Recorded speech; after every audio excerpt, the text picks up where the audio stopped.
The file reached me on the morning of October 11th. The brown manila envelope was slightly damp around the edges and simply read, "Missing Persons, Olympia Area." Inside were 3 names: Daniel Morrison, Rachel Voss, Emma Hartley. 3 hikers. They had last been seen 10 days ago near Hurricane Ridge. I worked in the behavioral analysis unit at the Seattle office and usually handled complex violent crime cases. Missing persons files were typically handled by park rangers or local sheriffs. However, this file had a special note: unusual elements present. Review required. I am Special Agent Marcus Webb. I have been with the FBI for 12 years, 8 of them in the behavioral analysis unit. I know which cases look strange. This case didn't just look strange. This case felt wrong. When I opened the file, the first thing I saw were 3 passport photos. Daniel, 32, software developer from Portland. Glasses, calm expression. Rachel, 29, environmental researcher from Seattle. Bright smile, the kind that made you think she loved her work. Emma, 26, graduate student in geology. Serious eyes, tied back hair. They'd met through a hiking forum online. Planned a 4-day trek through the Olympic National Forest, moderate difficulty, well-marked trails. All 3 were experienced hikers. All 3 had proper equipment, emergency beacons, satellite phones. They'd filed their route plan with the ranger station before departing. Day 1 went fine. They checked in via satellite phone at 6 p.m., reported reaching their first campsite without incident. Day 2, same thing. Checkpoint at noon, everything normal. Day 3, morning check-in at 9 a.m. Rachel's voice on the recording, cheerful, saying they'd found an amazing viewpoint and were taking photos. Then nothing. When they missed their 6 p.m. check-in on day 3, rangers weren't immediately concerned. Phone batteries die, people lose track of time. But when they missed the morning check-in on day 4, and the emergency beacon never activated, search and rescue mobilized. Rangers found their campsite on day 5. 3 tents, perfectly arranged. Sleeping bags inside, still laid out. Cooking equipment clean and organized. Food stores properly secured in bare containers. No signs of struggle, no blood, no indication of animal activity. The hikers had simply vanished. That's when things got unusual. All 3 had been wearing personal action cameras, the kind that record continuously and upload to cloud storage when they sync. Rangers recovered the cameras from the abandoned campsite. 2 were turned off. 1, Emma's camera, was still recording. The footage showed 4 hours of the interior of her tent. Nothing moved. No sound except wind against fabric. Just 4 hours of empty tent. Camera pointing at the entrance flap. Then, at the 3-hour 47-minute mark, a sound. A voice, male, middle-aged, clear and distinct despite no visible source. "They're waiting in the red trees." That was it, 1 sentence. Then, silence for the remaining 13 minutes of footage. I played it back 5 times in my office. Same voice, same words, same clarity. No distortion, no background noise that would explain a radio transmission or distant hiker. The voice sounded like someone standing directly next to the camera, but Emma's tent had been empty. I checked the other cameras. Daniel's showed normal hiking footage until it was turned off at their second campsite. Rachel's showed similar content, shut off at the same time. Only Emma's kept recording, and only Emma's captured that voice. I pulled up the ranger reports. Sergeant Dawson had led the initial search. His notes were professional but included an odd detail. Thermal imaging sweep of search area revealed anomalous heat signature approximately 1.2 miles northeast of campsite. Signature appeared human-shaped but dissipated when approached. Secondary sweep found nothing. Heat signatures that disappear when you get close. Voices on cameras with no source. 3 experienced hikers vanishing without trace. I closed the file, picked up my phone, called my supervisor. "I'm taking the Olympia case," I said. "Thought you might," he replied. "Rangers requested our help. They don't like how this one feels. Neither do I." "When are you leaving?" "Tomorrow morning. I want to walk that trail myself, see the campsite, understand what they experienced."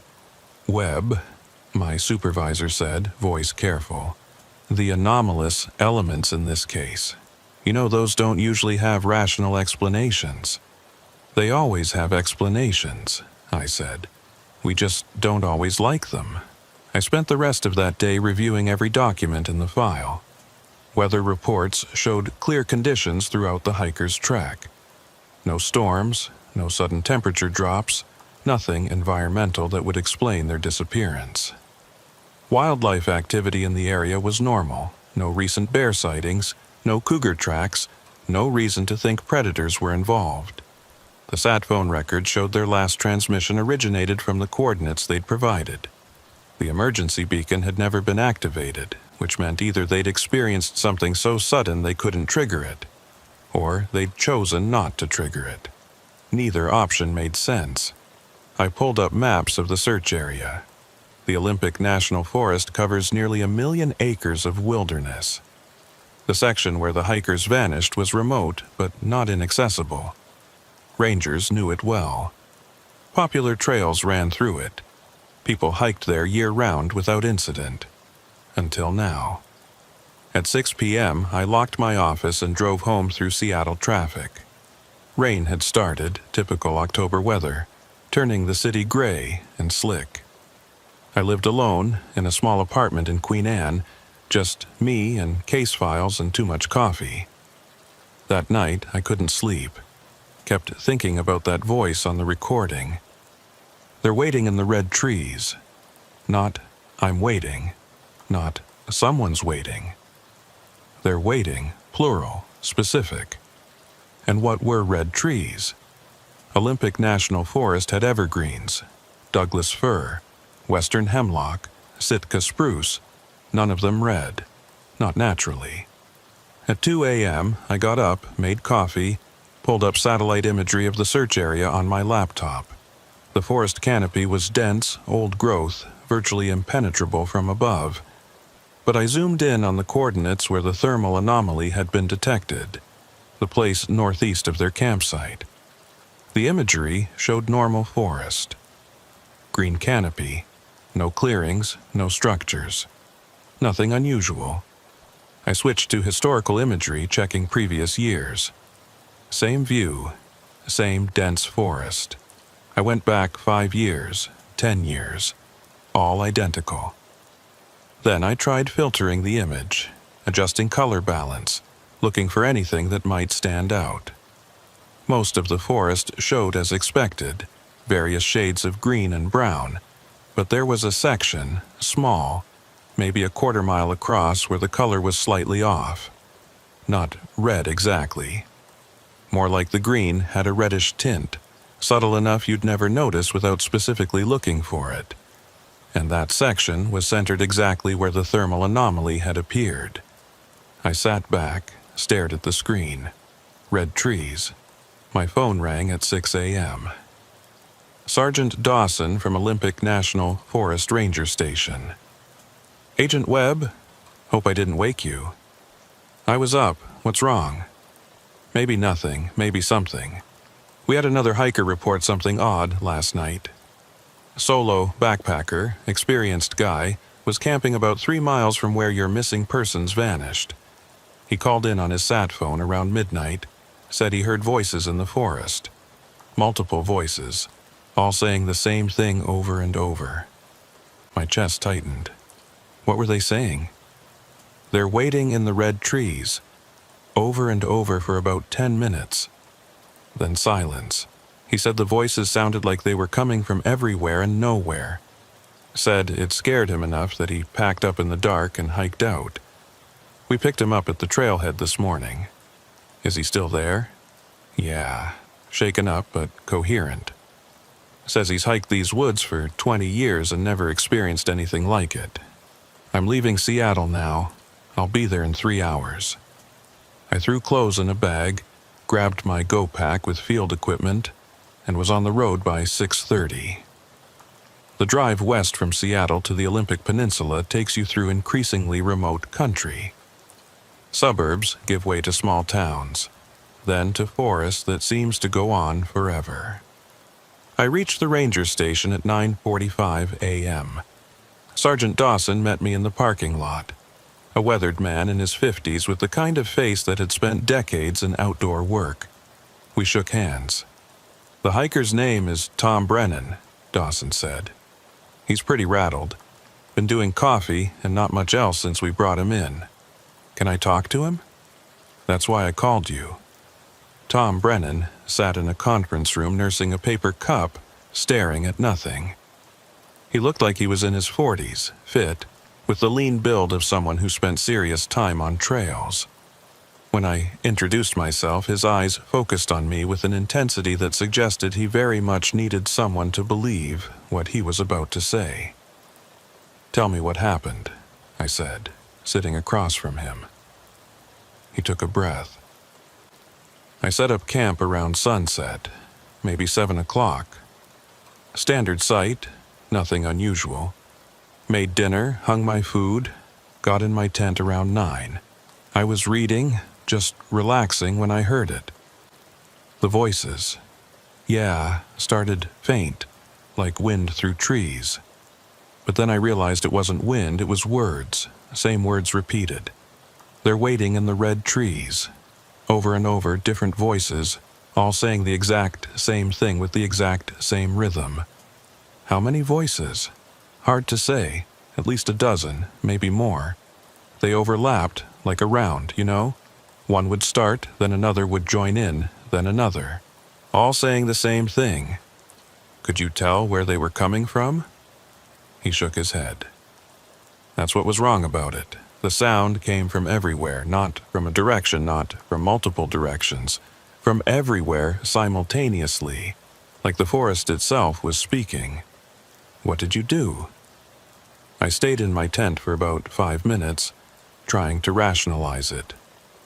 Radio interference, other hikers playing a prank, echoes from some weird acoustic effect. But it kept going. Same words, same pattern. So I unzipped my tent and looked outside. "What did you see?" "Nothing. Empty campsite, dark forest, normal night. But the voices were louder outside the tent, much louder. And they were coming from the northeast, I think. There was a quality to the sound in that direction, like it was pulling me." "Pulling you?" I know how that sounds.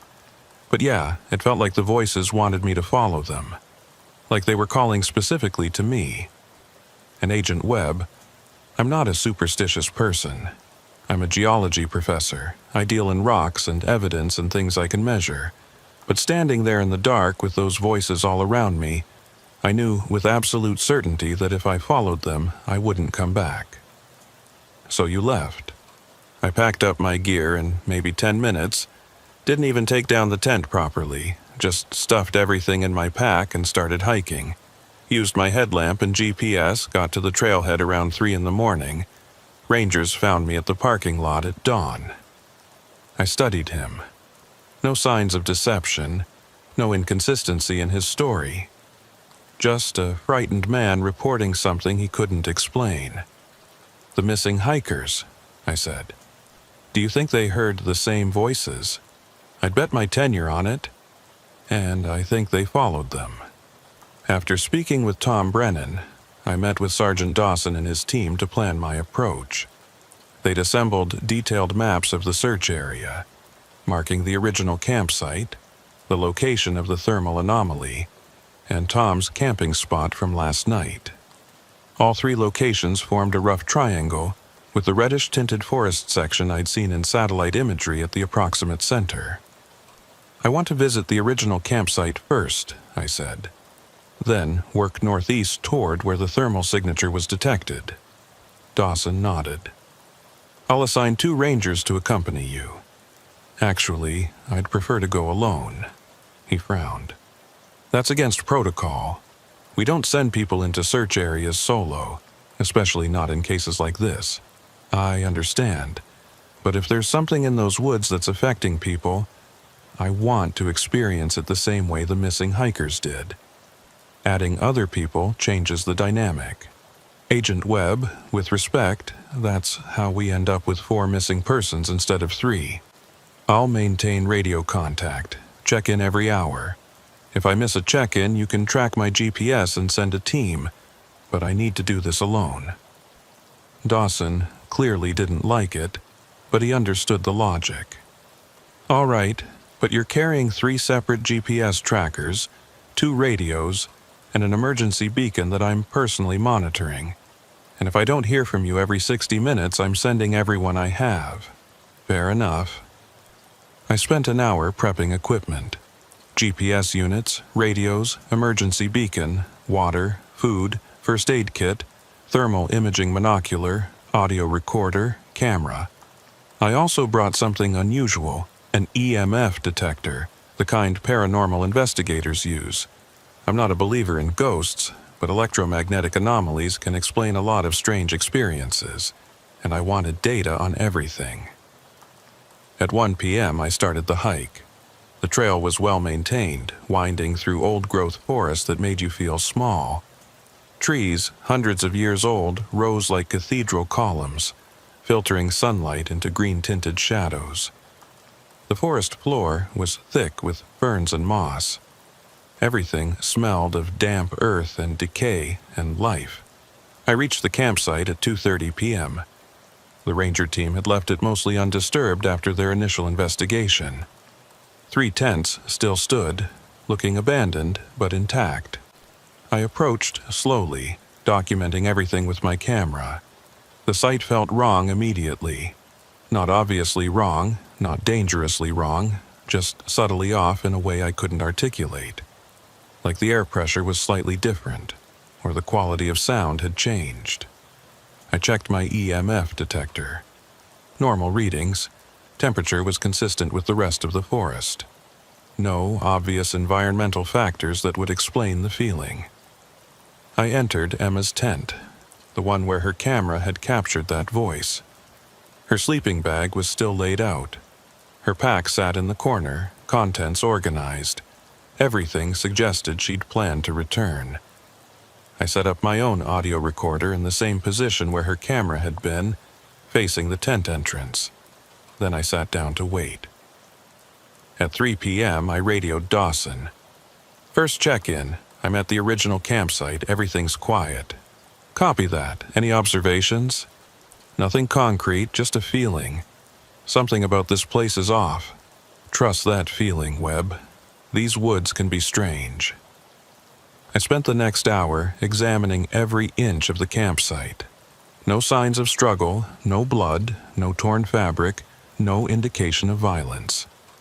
The hikers' possessions were all accounted for except for what they would have been carrying. Water bottles, cameras, their phones. At 3:47 p.m., my audio recorder picked up something. I was outside Daniel's tent when I heard it through my earpiece. The same voice from Emma's recording, same tone, same words. They're waiting in the red trees. I ran back to Emma's tent. The recorder was still running, LED indicator blinking normally. I checked the timestamp. The voice had occurred at exactly 3:47 p.m., the same timestamp from Emma's recording. Not the same time of day necessarily, but the same minute and second mark. 3:47. I played it back. Crystal clear, male voice, no background noise, exactly like the original recording. I checked my EMF detector, still normal. Checked temperature. Normal. I looked around the tent. Empty, except for me and the equipment. But someone had spoken. The recording proved it. I radioed Dawson. I just got the same voice Emma's camera captured. Exact same words, same timestamp, 3:47. Silence on the other end. Then, say again? The voice from Emma's recording just repeated on my audio recorder. Same phenomenon, same timing. Webb, are you okay? Any signs of disorientation? I'm fine, thinking clearly. The recording is clean. I'm sending you the file now. I transmitted the audio via satellite uplink. Waited while Dawson listened on his end. Jesus, he said quietly. That's identical. Which means whatever caused it isn't random. It's repeating on a pattern. Same time mark, possibly same daily time, same message. What are you thinking? I'm thinking I need to move northeast toward where you detected that thermal signature. If the voices are trying to direct people somewhere, that's probably where. Webb, maybe you should return to base, regroup, bring more equipment. Not yet. I'm following this while it's active. I packed my gear, marked the campsite location on my GPS, and started hiking northeast. The terrain got rougher immediately. No trails here, just virgin forest, dense underbrush, and deadfall that made progress slow. At 4:15 p.m., I radioed my second check-in. Moving northeast through rough terrain. Progress slow, but steady. Copy. We're tracking your GPS. You're heading toward the thermal anomaly zone. That's the plan. Be careful, Webb. That area feels wrong even on the map. I pushed through thick ferns, climbed over fallen logs, navigated around dense thickets. The forest seemed to resist my progress, not actively, but through sheer density. Every 50 feet required effort. At 4:47 p.m., my EMF detector spiked. The reading jumped from baseline to nearly redline in seconds. I stopped, checked the device. It was functioning normally, but detecting strong electromagnetic fluctuations coming from somewhere ahead. I pulled out my thermal monocular, scanned the area in front of me. At first, nothing unusual, just normal forest temperature patterns. Then I saw it. About 200 feet ahead, partially obscured by trees, was a heat signature. Human-shaped, standing motionless, facing in my direction. I lowered the monocular, looked with my naked eyes, nothing there. Raised the monocular again. The signature was still there, clearer now. Definitely human-shaped, but the temperature was wrong. Too uniform. No variation between core body and extremities. No hot spots that would indicate a living person. I started toward it slowly. The EMF readings increased with each step. At 100 feet, the signature was clearly visible in the thermal scope. At 50 feet, I could see details. Human height, human proportions, standing perfectly still. At 25 feet, I lowered the monocular and looked directly at where the signature should be. Empty forest. Nothing there. I raised the monocular. The signature was gone. I scanned left, right, behind me. No heat signatures except my own. Whatever I'd been approaching had vanished the moment I looked directly at it. I checked my GPS, marked the location. I was now in the exact center of the reddish-tinted area I'd seen in satellite imagery. The EMF detector was still showing elevated readings, fluctuating between high and extreme. "Dawson, I've reached the thermal anomaly zone," I radioed. "I'm detecting strong EMF fluctuations, and I just saw a heat signature that disappeared when I approached." "Copy. Are you in any danger?" "I don't think so, but something's here, something that doesn't want to be seen directly." "Explain." The heat signature was visible through thermal imaging, but not to the naked eye. When I got close enough to see it directly, it vanished. It's like whatever's here exists in a wavelength we can detect, but not perceived normally. A static on the radio, then, "Webb, that doesn't make sense." "I know. I'm documenting everything, continuing northeast. Next check-in at 5:15. "Copy." I pushed deeper into the anomaly zone. The forest here felt different. Darker, somehow, though the canopy density wasn't any greater. Quieter, though I couldn't identify what sounds were missing. Wrong. At 5:10 p.m., I found the first red tree. It stood alone in a small clearing, a Douglas fir maybe 80 feet tall. But the bark was wrong. Instead of the normal gray-brown, it had a deep reddish tint, like rust or dried blood. The color wasn't painted on or caused by disease. It seemed to come from within the wood itself, like the tree had absorbed something that changed its fundamental nature. I approached carefully, touched the bark. It felt normal, rough, dry, organic, but the color was unmistakable. Red. I looked around the clearing. 3 more trees showed the same coloration. 4 red trees forming a loose square around a central space maybe 20 feet across. In the center of that space, the ground was disturbed. Not recently, but not long ago either.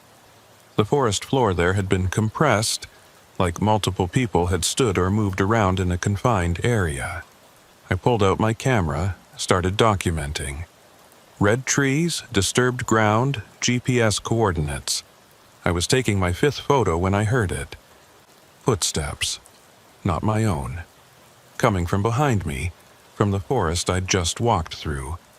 Multiple sets of footsteps, moving in unison, approaching at a steady pace. I turned, hand on my sidearm. "Federal agent, identify yourself." The footsteps continued. Closer now. Maybe 30 feet away. I could hear them clearly. 3 distinct sets, moving together through underbrush. But I couldn't see anyone.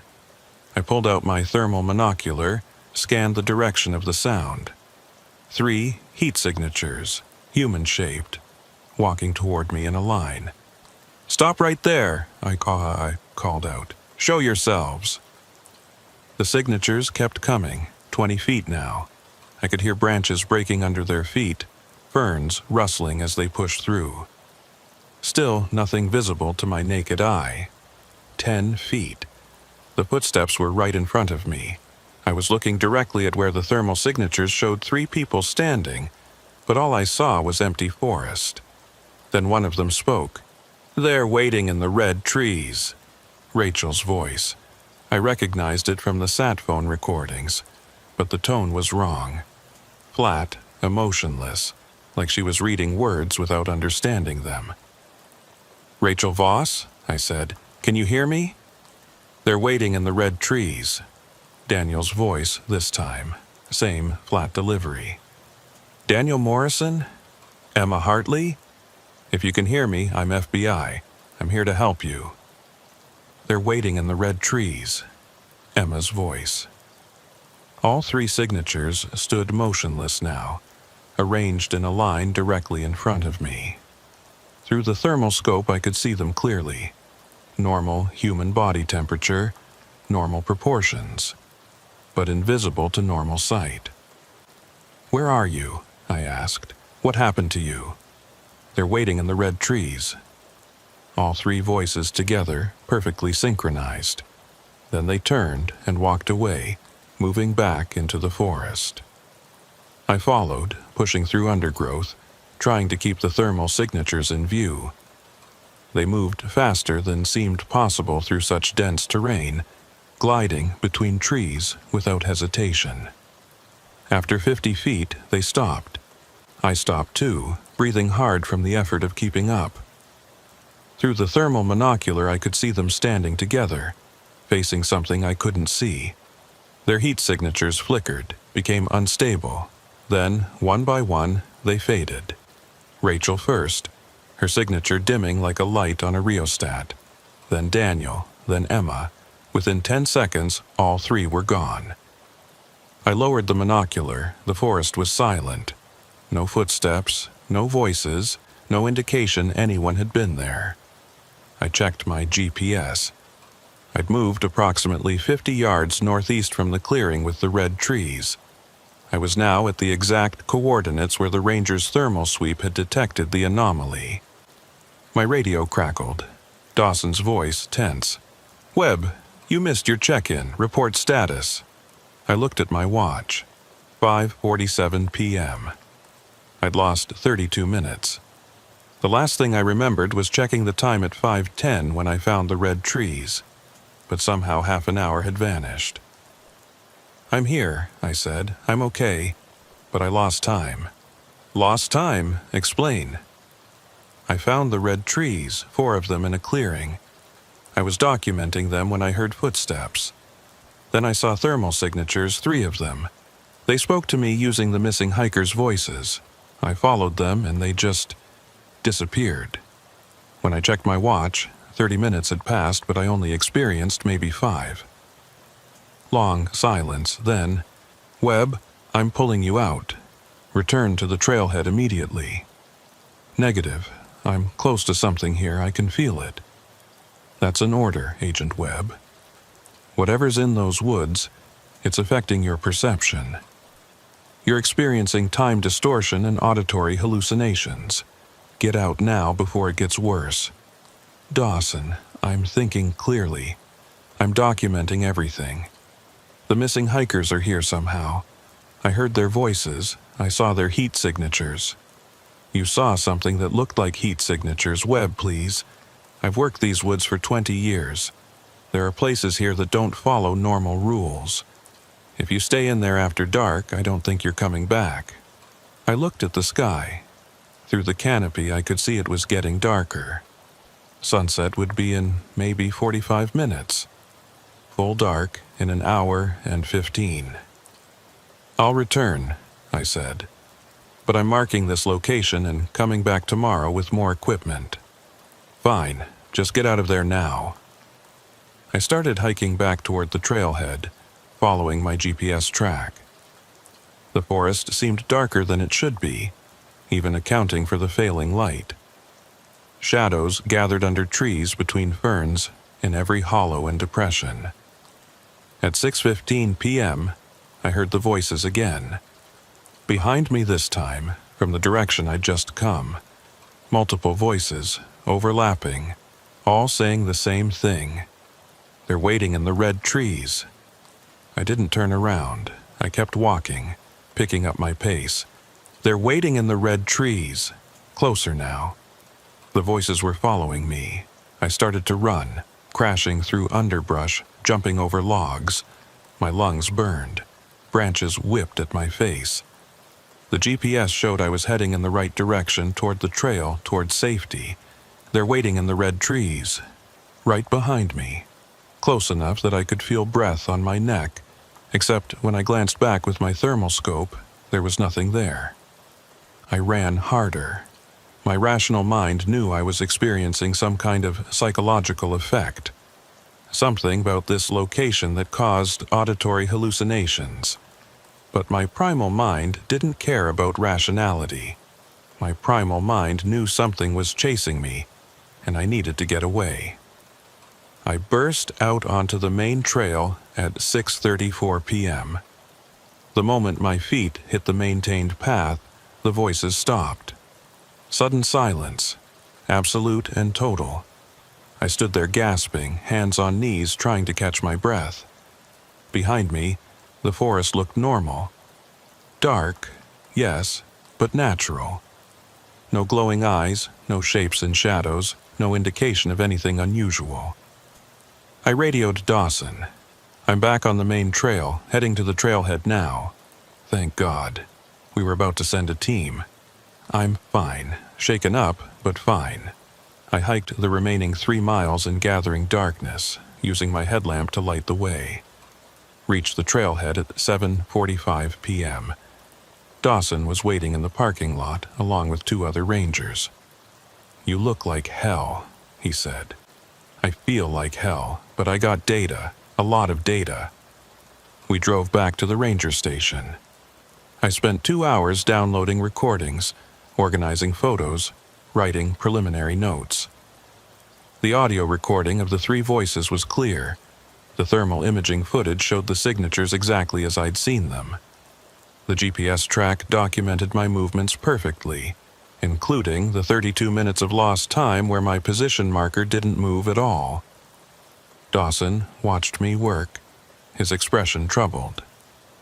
"What do you think is happening out there?" "I don't know. Something that affects human perception. Something that exists in wavelengths we can't normally see. something that uses the voices of its victims to lure more people. Its victims? You think there's an it involved? I think there's a phenomenon, whether natural or otherwise, that's trapping people. The missing hikers are still in those woods somehow. I heard them. They're trying to communicate, or whatever has them is using them to communicate. What's your next move? Tomorrow morning, I'm going back with specialized equipment.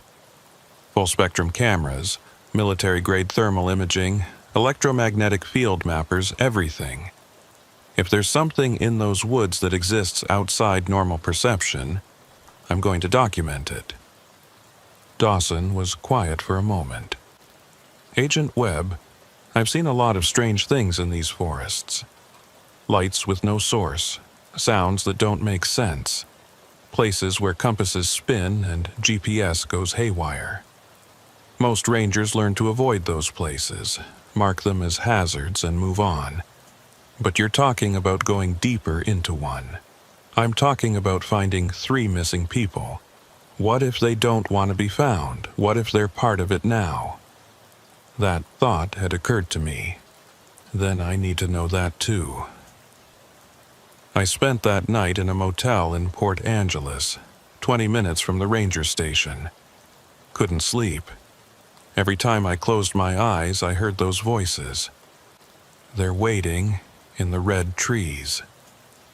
Over and over, perfectly synchronized, emotionless. At 3:47 a.m., my phone rang, unknown number. I answered. Static. Then, underneath it, voices. Rachel, Daniel, Emma, speaking in unison. They're waiting in the red trees. Who's waiting? I asked. What do you want? They're waiting in the red trees. Tell me where you are, I can help you.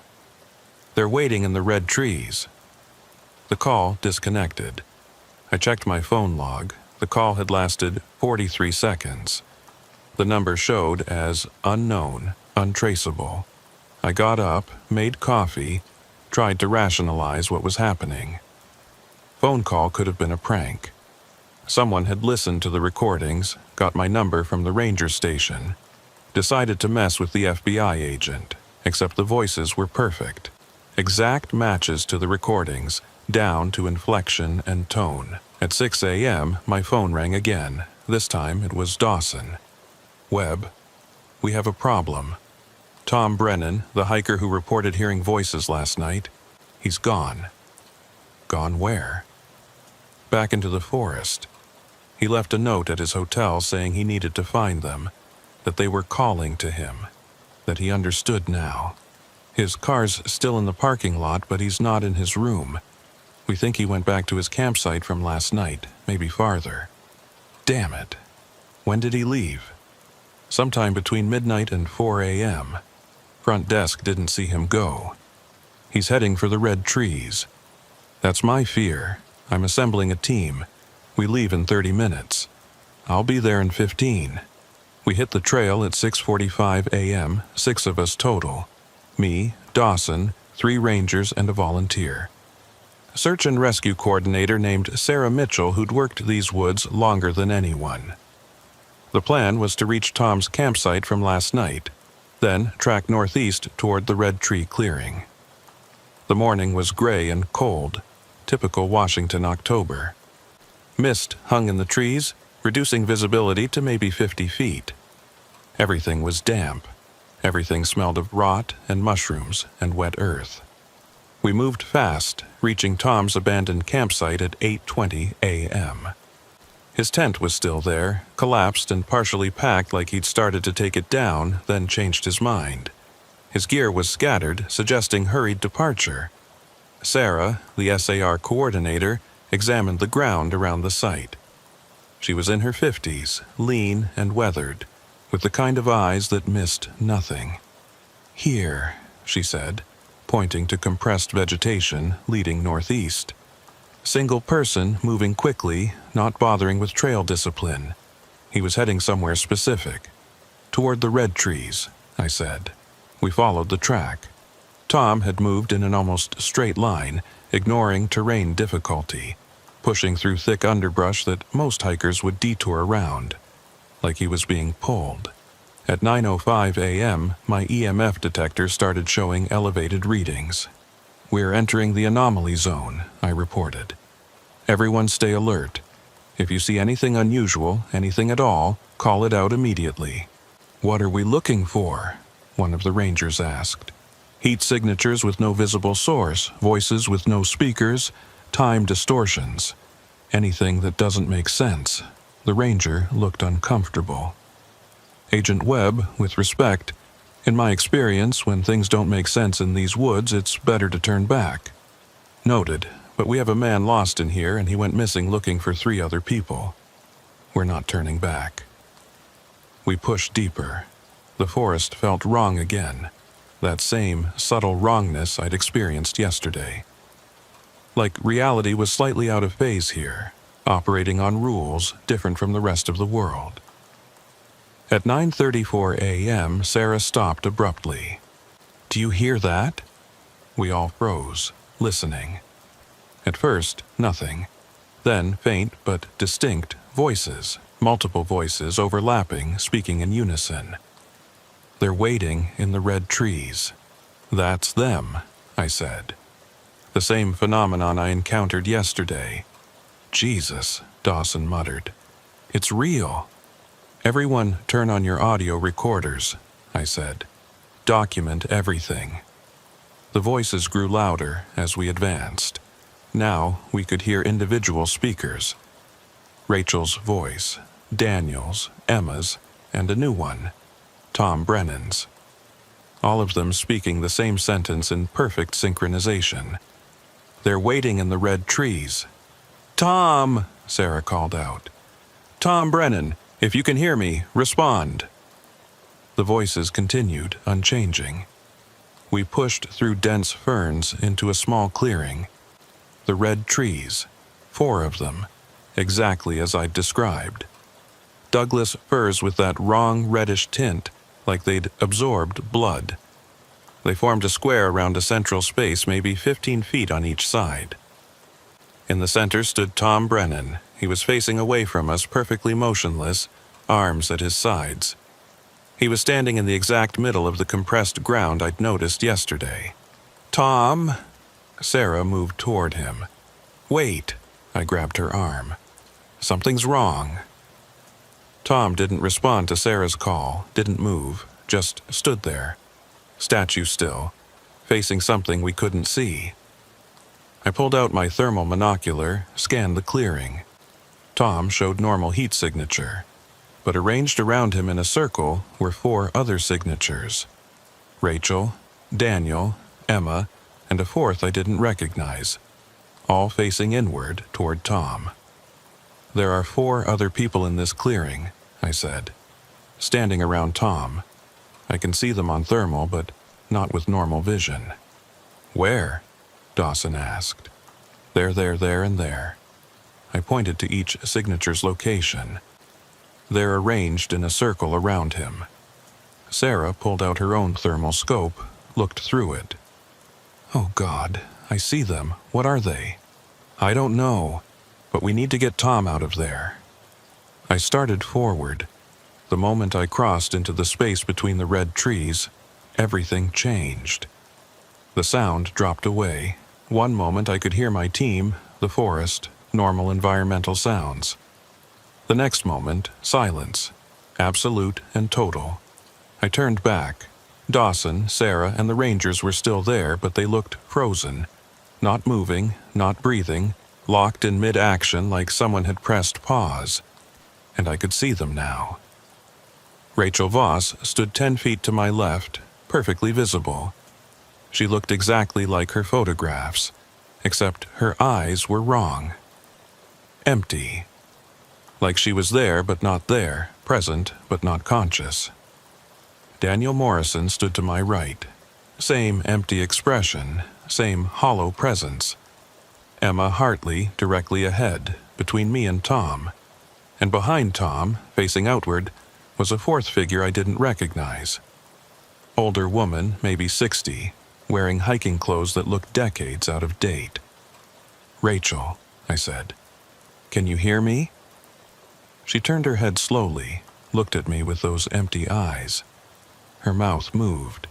There, waiting in the red trees, her voice was the same as I'd heard on the recordings, but there was something underneath it now, a quality I hadn't detected before. Fear, buried deep, but there. "Who's waiting? Where?" "They're waiting in the red trees."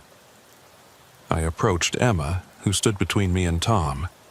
"Emma, I'm FBI. I'm here to help you. You need to come with me. They're waiting in the red trees." She didn't move, didn't react, just stood there, mouth moving to form words she didn't seem to understand. I looked at Tom. He was still facing away from me, still motionless.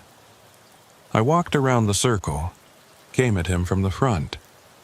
His eyes were open, empty like the others, mouth slightly parted. "Tom," I said. "Tom Brennan, can you hear me?" His mouth moved. "They're waiting in the red trees." I reached out to touch his shoulder. My hand passed through him, not through his body, not like he was intangible, through the space where his body appeared to be. My hand encountered no resistance, no solid matter, nothing. Tom Brennan was visible but not physically present. I pulled back, looked at my team frozen outside the red tree boundary, looked at the 4 figures arranged around Tom, looked at Tom himself, standing in the center like an offering. This was a trap, an incredibly sophisticated trap that used missing persons as bait to lure more people, then captured them and added them to the display, which lured more people in an endless cycle. But what was doing the trapping? I pulled out my thermal monocular, looked around the clearing. There, high in the canopy of the trees, barely visible even with thermal imaging, was another signature. Large, much larger than human, spread across multiple trees like it was part of them, or they were part of it. And it was looking at me. I felt it.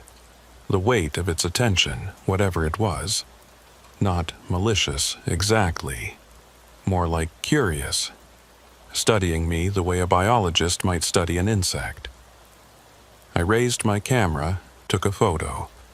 The shutter clicked, impossibly loud in the silence. The signature moved. Not quickly, but deliberately, flowing from tree to tree like liquid, maintaining its connection to all 4 red trees while shifting position to get a better view of me. I took another photo, another, documenting this thing that shouldn't exist, this intelligence that had learned to trap humans using their own voices and curiosity against them. My radio crackled. Dawson's voice, distorted and slow, like a record played at wrong speed. "Webb, what's happening?" I tried to respond, but my voice wouldn't work.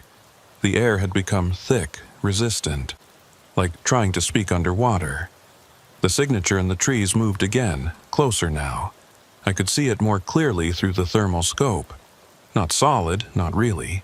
More like heat and electromagnetic energy organized into a pattern that approximated living form.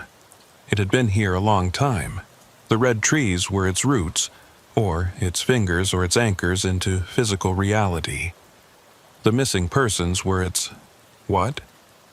Food. Prisoners. Collectors. I looked at Rachel, Daniel, Emma, Tom, and the unknown older woman.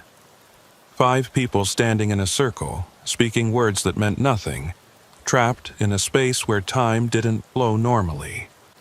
Were they suffering, aware, or had whatever consciousness they possessed been subsumed into the larger intelligence in the trees? I needed to leave, get back across the boundary, return to normal space where my team waited. Bring specialized equipment, experts, people who understood things I didn't. But as I turned toward the edge of the clearing, the 4 captured hikers moved. In perfect synchronization, they took a step inward, toward Tom, toward the center. Tom began to sink. Not falling, sinking. Into ground that had become soft, liquid. He went down slowly, inch by inch, that empty expression never changing. "No," I tried to say, but the word came out as barely a whisper. Rachel took another step inward. So did Daniel, Emma, and the older woman. The circle was tightening. Tom was waist-deep now, still sinking, still staring ahead with those hollow eyes. I ran toward him, trying to grab his arm, pull him up. My hands passed through him.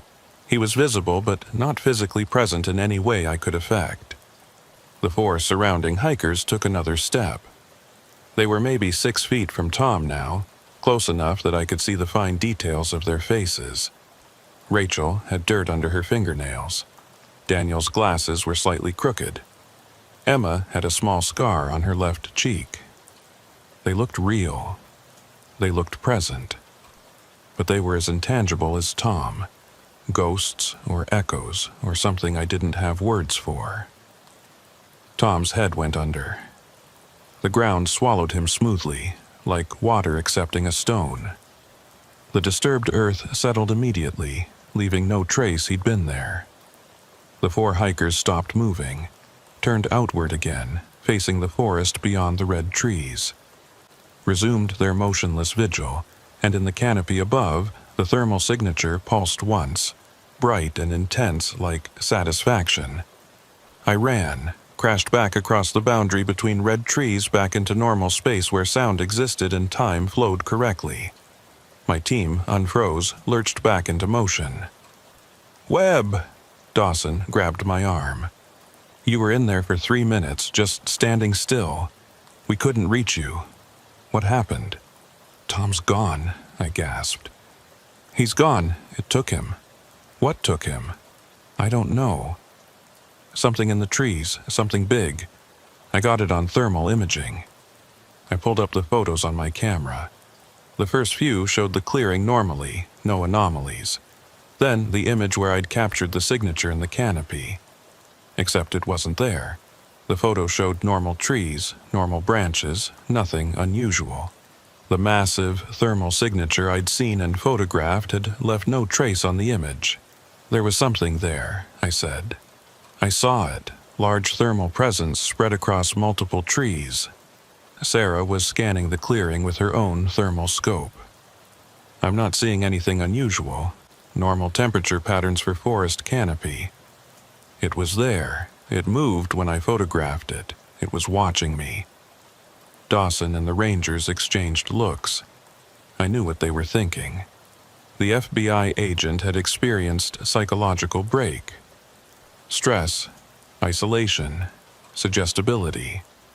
Common enough in search operations, especially in areas with history of strangeness.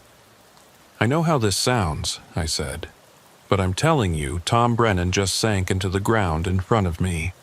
Those 4 missing persons are standing in that clearing right now, and there's something in those trees using them as bait." "We can't see them," Dawson said gently. "Webb, look through your thermal scope.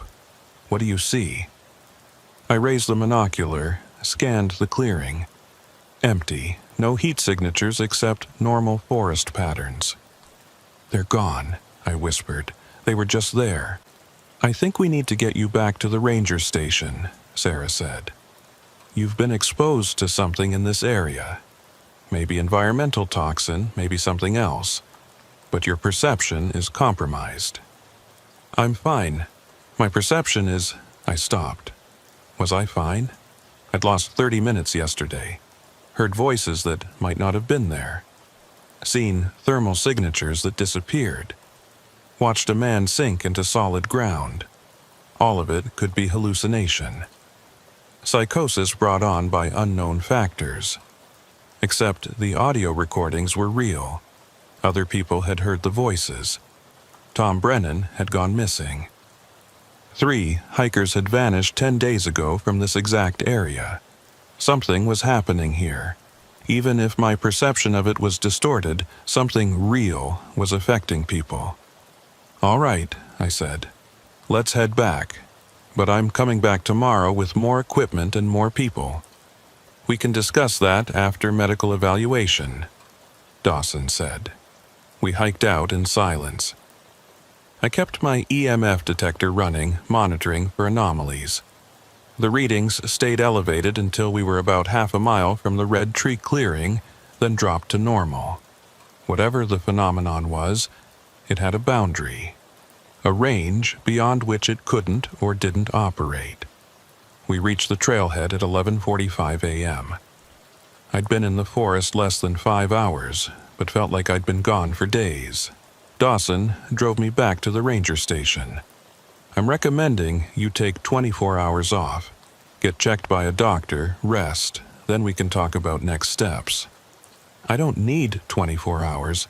I need to understand what's in those woods. Webb, 4 people have vanished in that area in 10 days. All of them experienced the same auditory phenomena you did. All of them went deeper into the woods instead of leaving. Whatever's there, it has a specific effect on human psychology. You're not immune to it. He was right. I knew he was right.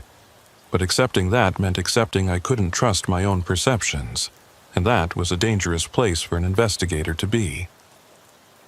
I spent the afternoon at the ranger station reviewing footage and recordings. The thermal images I'd captured showed brief flickers of anomalous signatures, but nothing clear or sustained. The audio recordings captured the voices perfectly, but analysis revealed nothing about their source. At 3:47 p.m., all the equipment simultaneously malfunctioned. The computers froze. The audio playback stuttered and went silent. The lights flickered. Every electronic device in the ranger station experienced momentary disruption. Then, through the speakers of the frozen computer, came a voice. They're waiting in the red trees. Not one voice. All of them. Rachel, Daniel, Emma, Tom, and dozens more I didn't recognize. Layer upon layer of voices, speaking in perfect unison. They're waiting in the red trees. The computers rebooted. Systems came back online. Everything returned to normal. I checked the timestamp, 3:47 p.m. The same time mark that appeared on Emma's original recording. The same time mark when I'd first heard the voice at the campsite. 3 separate incidents, different days, exact same time. Not the same time of day necessarily. 3:47 p.m. Yesterday had been 3:47 p.m., but at the campsite, the recording timestamp was 3:47, meaning 3 hours and 47 minutes into the recording, not the actual time of day. And the phone call last night from the unknown number had lasted 43 seconds. Not quite the same, but close enough to the pattern. 3:47, 43. There was a numerical pattern here. Time-based, maybe. Or representing something else. I pulled up all the data, organized by timestamp. Every anomalous event had occurred at a time mark containing 3, 4, and 7 in sequence or close to it. What did those numbers mean? I spent 2 hours researching. Geographic coordinates. No match. Frequency? Possible, but speculative. Historical significance? Nothing obvious. Then I thought about the number differently. Not as separate digits, but as a whole. 3:47. I pulled up a map of the area, measured distances. The red tree clearing was 3.47 miles from the ranger station. Exactly 3.47 miles. And the original campsite where the hikers vanished was 3.47 miles from their planned endpoint on the trail. Every significant location in this case was separated by 3.47 miles, or occurring at timestamp 3:47, or involving 43-second durations. The phenomenon wasn't random. It operated on a specific mathematical pattern, using distance and time as variables. But why? What purpose did the pattern serve? At 6:30 p.m., Dawson found me still at the computer, surrounded by notes and calculations. "You're supposed to be resting," he said. I found something, a pattern. Everything in this case relates to the number 347. Distances, times, durations. It's all connected. He looked at my notes. What does it mean? I don't know yet, but it's not random. Whatever's in those woods is intelligent and it's operating according to specific rules. If we can understand the rules, maybe we can predict its behavior. Maybe we can stop it from taking more people. Or maybe you're seeing patterns that aren't there because your brain is trying to make sense of something senseless. Maybe, but I don't think so. My phone buzzed. Text message from unknown number. 3.47 miles northeast, 3:47 a.m. They're waiting. I showed Dawson. I'm going back. Absolutely not. Webb, that's clearly bait. Whatever's out there, it's trying to lure you back. I know, but it's also giving me information. 3:47 miles northeast from here. That's a specific location. And 3:47 a.m., that's a specific time. If I go to that exact spot at that exact time, maybe I'll finally see what this is. And maybe you'll vanish like the others. Maybe, but 4 people are already gone. If I can prevent more disappearances by understanding this thing, it's worth the risk. Dawson was quiet for a long moment. If you're going back, you're not going alone. And we're bringing everything. Full tactical team, communication equipment, the works. No, whatever this is, it responds to individuals. Bringing a team will change the dynamic. Then I'm going with you. Just the 2 of us, non-negotiable. I considered arguing, but saw the determination in his face. All right, 2 of us. We leave at 2 a.m., reach the location by 3:30, set up observation, and see what happens at 3:47. This is insane, probably. But so is letting this thing keep taking people. We spent the evening preparing. Full documentation equipment, multiple GPS units, communication gear, emergency beacons, cold weather clothing, weapons. Not that I thought weapons would help against whatever was in those woods, but they provided psychological comfort. At 1:45 a.m., we loaded Dawson's ranger vehicle and drove to the trailhead. The forest at night was a different creature entirely. Darkness so complete, our headlamps seemed to create light rather than reveal it. Sounds carried strangely, echoing off trees and rock, making distance impossible to judge. We hiked northeast, following GPS coordinates. 3:47 miles from the ranger station. The terrain was rough, no trails, forcing us to navigate by instruments alone. At 3:28 a.m., we reached the coordinates.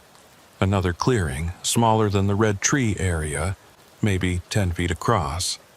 And in the center, barely visible in our lamplight, was a circle of stones, not natural. Someone or something had arranged them deliberately. 12 stones forming a perfect circle about 6 feet in diameter. This wasn't here before, Dawson said. I've hiked this area. There was no stone circle. Maybe it appears and disappears like everything else. We set up at the edge of the clearing, cameras pointed at the stone circle, recorders running, thermal scopes ready. Waited. At 3:43 a.m., my EMF detector spiked. It's starting, I whispered. The air inside the stone circle began to shimmer, not like heat distortion, like reality itself was becoming unstable. At 3:45 a.m., figures appeared inside the circle. Rachel, Daniel, Emma, Tom, and the unknown older woman, all standing in the same formation I'd seen at the red tree clearing. But now I could see them with naked eyes, not just thermal imaging. They looked solid, present, real. Do you see them? I asked Dawson. Jesus Christ. Yeah, I see them. At 3:46 a.m., they began to speak. They're waiting in the red trees. Not in unison this time. Each voice distinct, overlapping, creating harmony. They're waiting in the red trees. At 3:47 a.m., the thing in the canopy appeared. I saw it clearly now. Not humanoid, not any shape I could name. It existed in multiple trees simultaneously, connecting them like neural pathways. Electromagnetic energy organized into conscious pattern. Ancient beyond measure. Patient beyond understanding. And it was waiting. Not for us. For something else. Using missing persons as bait, yes, but not to feed on them. To collect them.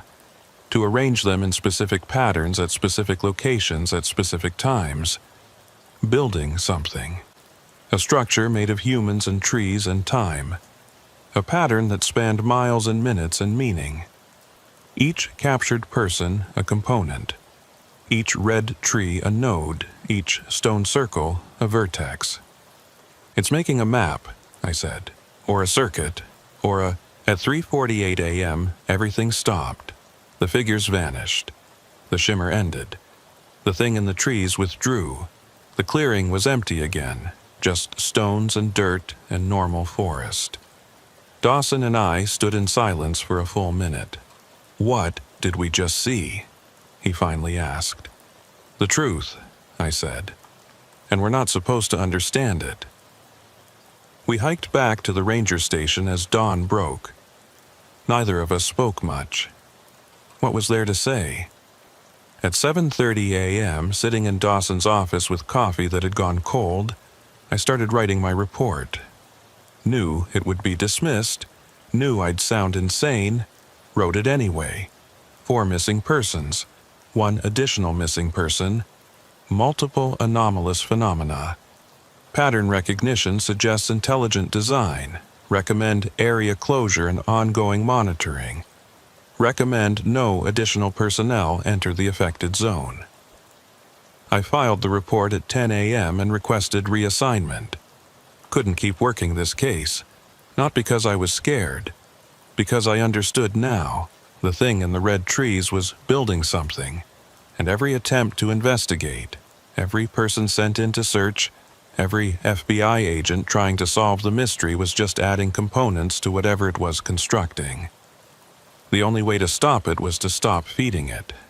Stop sending people. Let it finish its pattern, or abandon it, or wait until it moved on. 6 weeks later, I heard from Dawson.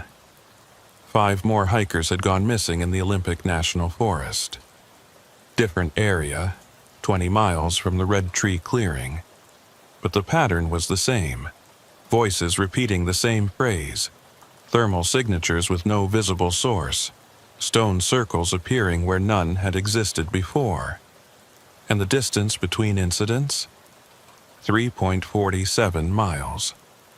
The reassignment put me behind a desk in Seattle doing case reviews. Safe, boring, normal. Exactly what I needed. Except I couldn't stop thinking about the red trees. Every night I'd pull up satellite imagery of the Olympic forest looking for patterns. Sections of canopy that showed reddish tint. Clearings that appeared and disappeared between image captures. Anything that suggested the phenomenon was spreading. And it was spreading. Over 3 months I documented 17 new locations showing similar characteristics. Each exactly 3.47 miles from an existing site. The pattern was expanding geometrically, doubling every 6 weeks. At this rate, the entire Olympic National Forest would be covered within a year. I brought my findings to my supervisor. He listened politely, then suggested I take vacation time. Maybe see a therapist. The official stance was that the Olympic disappearances were tragic but explainable.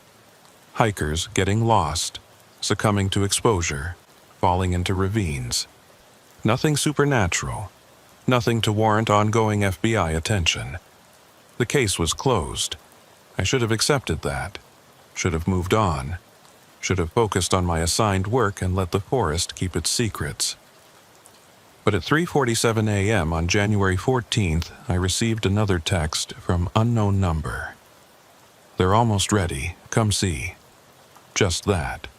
No context, no explanation. But I knew what it meant. The pattern was nearing completion. Whatever the thing in the trees was building, it was almost finished, and it wanted me to witness it. I called Dawson. "Did you get a text?" "At 3:47 a.m.? Yeah." Scared the hell out of me. "Are you going?" Long pause. "Are you?" "I have to know. Then I'll meet you there." We arranged to meet at the ranger station at dawn. I packed my equipment, told no one where I was going, and drove west through darkness toward the Olympic Peninsula. Dawson was waiting when I arrived at 6:15 a.m. He looked like he hadn't slept well. Neither had I. "Any idea what we're walking into?" he asked. "Not really, but I brought something new." I pulled out a device that looked like a modified radar detector. Quantum field detector. Measures fluctuations in space-time topology. If whatever's in those woods is bending reality, this should show it. "Where did you get that?" "Friend in Defense Advanced Research Projects. Don't ask. He doesn't want credit." We loaded gear and started hiking. This time, we weren't heading for any specific previous location. The text message had included coordinates, a spot I'd never visited, exactly in the geometric center of all the mapped anomaly sites. The hike took 4 hours through increasingly difficult terrain. We passed 3 stone circles along the way, all exactly 3.47 miles apart. At each one, my quantum field detector showed measurable distortions. "Reality's thinner here," I said at the 3rd circle. "The barrier between normal space-time and wherever that thing exists. It's weakening. Is that bad? Depends on what's on the other side." We reached the central coordinates at 10:33 a.m. What we found there made the previous sites look like practice runs. A massive clearing, at least 100 feet across, and instead of 4 red trees, there were dozens, arranged in concentric circles, each tree a node in a larger pattern. Between them, stone circles nested within each other like ripples on water, and in the very center, the missing persons. Not 5, not 10, at least 50 people standing in elaborate formation. Some I recognized from the original case. Most I didn't. All with that same empty expression, that hollow presence. They were arranged in a specific pattern, a geometric design that hurt to look at, that made my eyes slide away, that my brain couldn't quite process. "Web," Dawson whispered. "What is this?" "The complete pattern," I said. "This is what it's been building." The quantum field detector was screaming, numbers scrolling too fast to read. The distortion here was off the scale. I pulled out my camera, started documenting. The pattern of people, the arrangement of trees, the nested stone circles, every angle, every detail. That's when I noticed the empty spaces. In the human pattern, there were gaps, specific positions where no one stood, and when I counted them, there were exactly 2 empty spaces. "Dawson," I said slowly, "I think those spaces are for us." He looked at where I was pointing. "You're right, 2 gaps, positioned to complete the pattern. It's been planning this from the beginning. Every text message, every anomalous event, every breadcrumb that led us here. We're not investigators. We're components it needed. Then we leave, now." We turned to go. The 50 missing persons turned with us. In perfect synchronization, they all shifted position, all facing our direction. And for the first time since I'd started this investigation, they said something different. "Please stay," they said in unison. "It's almost finished. We need you." Not the thing speaking through them. The missing persons themselves, whatever consciousness they retained, begging us to complete the pattern. "Why?" I asked. "What happens when the pattern completes?" "Freedom," they said, "for all of us, but it needs to be finished. 2 more nodes, 2 more connections. Then the bridge opens and we can cross." "Bridge to where?" Away from here, away from it, back to time that moves forward. I looked at Dawson, he looked at me. If we step into those positions, he said, we might end up like them. If we don't, I said, they stay trapped forever, and the pattern stays incomplete, which means it'll keep building, keep expanding, keep taking people until it finds 2 more who fit. How do you know they're telling the truth? How do you know it's not the thing in the trees using them as bait one more time? I didn't know. Couldn't know. But I looked at those 50 faces and saw the fear buried underneath the emptiness. Saw the hope in their request. I'm going to do it, I said. Webb, that's insane. Probably. But I've been chasing this thing for 3 months. If there's a chance of understanding it, of stopping it, of freeing these people, I have to try. Then I'm coming with you. No. One of us needs to document what happens. One of us needs to get back and report. And if it traps you, then at least you'll know the truth. Before he could argue further, I stepped forward into the clearing. Walked toward the nearest empty position in the pattern. The missing persons watched me approach. No longer speaking, but I could feel their collective attention, their desperate hope. I reached the empty space, paused. Webb, don't, Dawson shouted.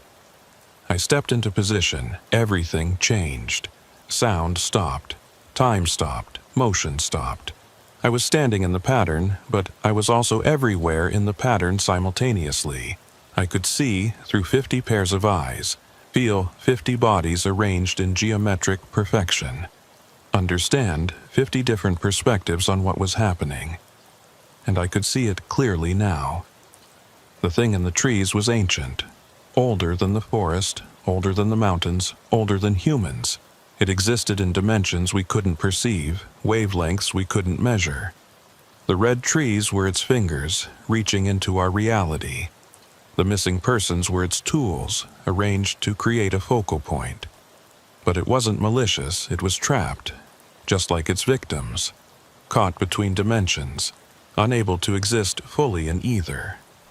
Using humans to build a bridge, a pattern of consciousness and biology that could tear a hole between worlds. The missing persons weren't food or prisoners. They were collaborators, volunteers who'd heard its call and answered, understanding on some level that this was bigger than their individual survival, and the pattern was almost complete. One more node, one more connection. Dawson needed to step into the final empty space.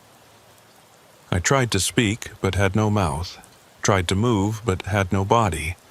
I was part of the pattern now, distributed across 50 consciousnesses, existing in a state that wasn't quite life and wasn't quite death. Through 50 pairs of eyes, I saw Dawson at the edge of the clearing. Saw him raise his camera, document everything. Saw him look at the empty space next to mine. I'm sorry, Webb, he said, but I can't. He turned and walked away. The pattern remained incomplete, and I understood with perfect, horrible clarity that I would stay here forever. Part of the pattern distributed across multiple bodies, conscious but unable to act. Waiting for someone else to hear the call. Someone else to find the red trees. Someone else to complete what we'd started. Time resumed, but differently. I could feel it moving, but I couldn't move with it. Stuck at 3:47, the moment I'd stepped into the pattern. Forever. Days passed. Weeks. Months. I experienced them all simultaneously, a eternal present where nothing changed, and everything changed. Other hikers came. Some heard the voices. Some saw the thermal signatures. Most left quickly, spooked by the wrongness of the place. But one didn't leave. A young woman, late 20s, hiking alone. She found the clearing at 3:47 p.m. on a Tuesday. Stood at the edge, looking at the pattern of people who weren't quite there. "Hello?" she called. "Is anyone real?"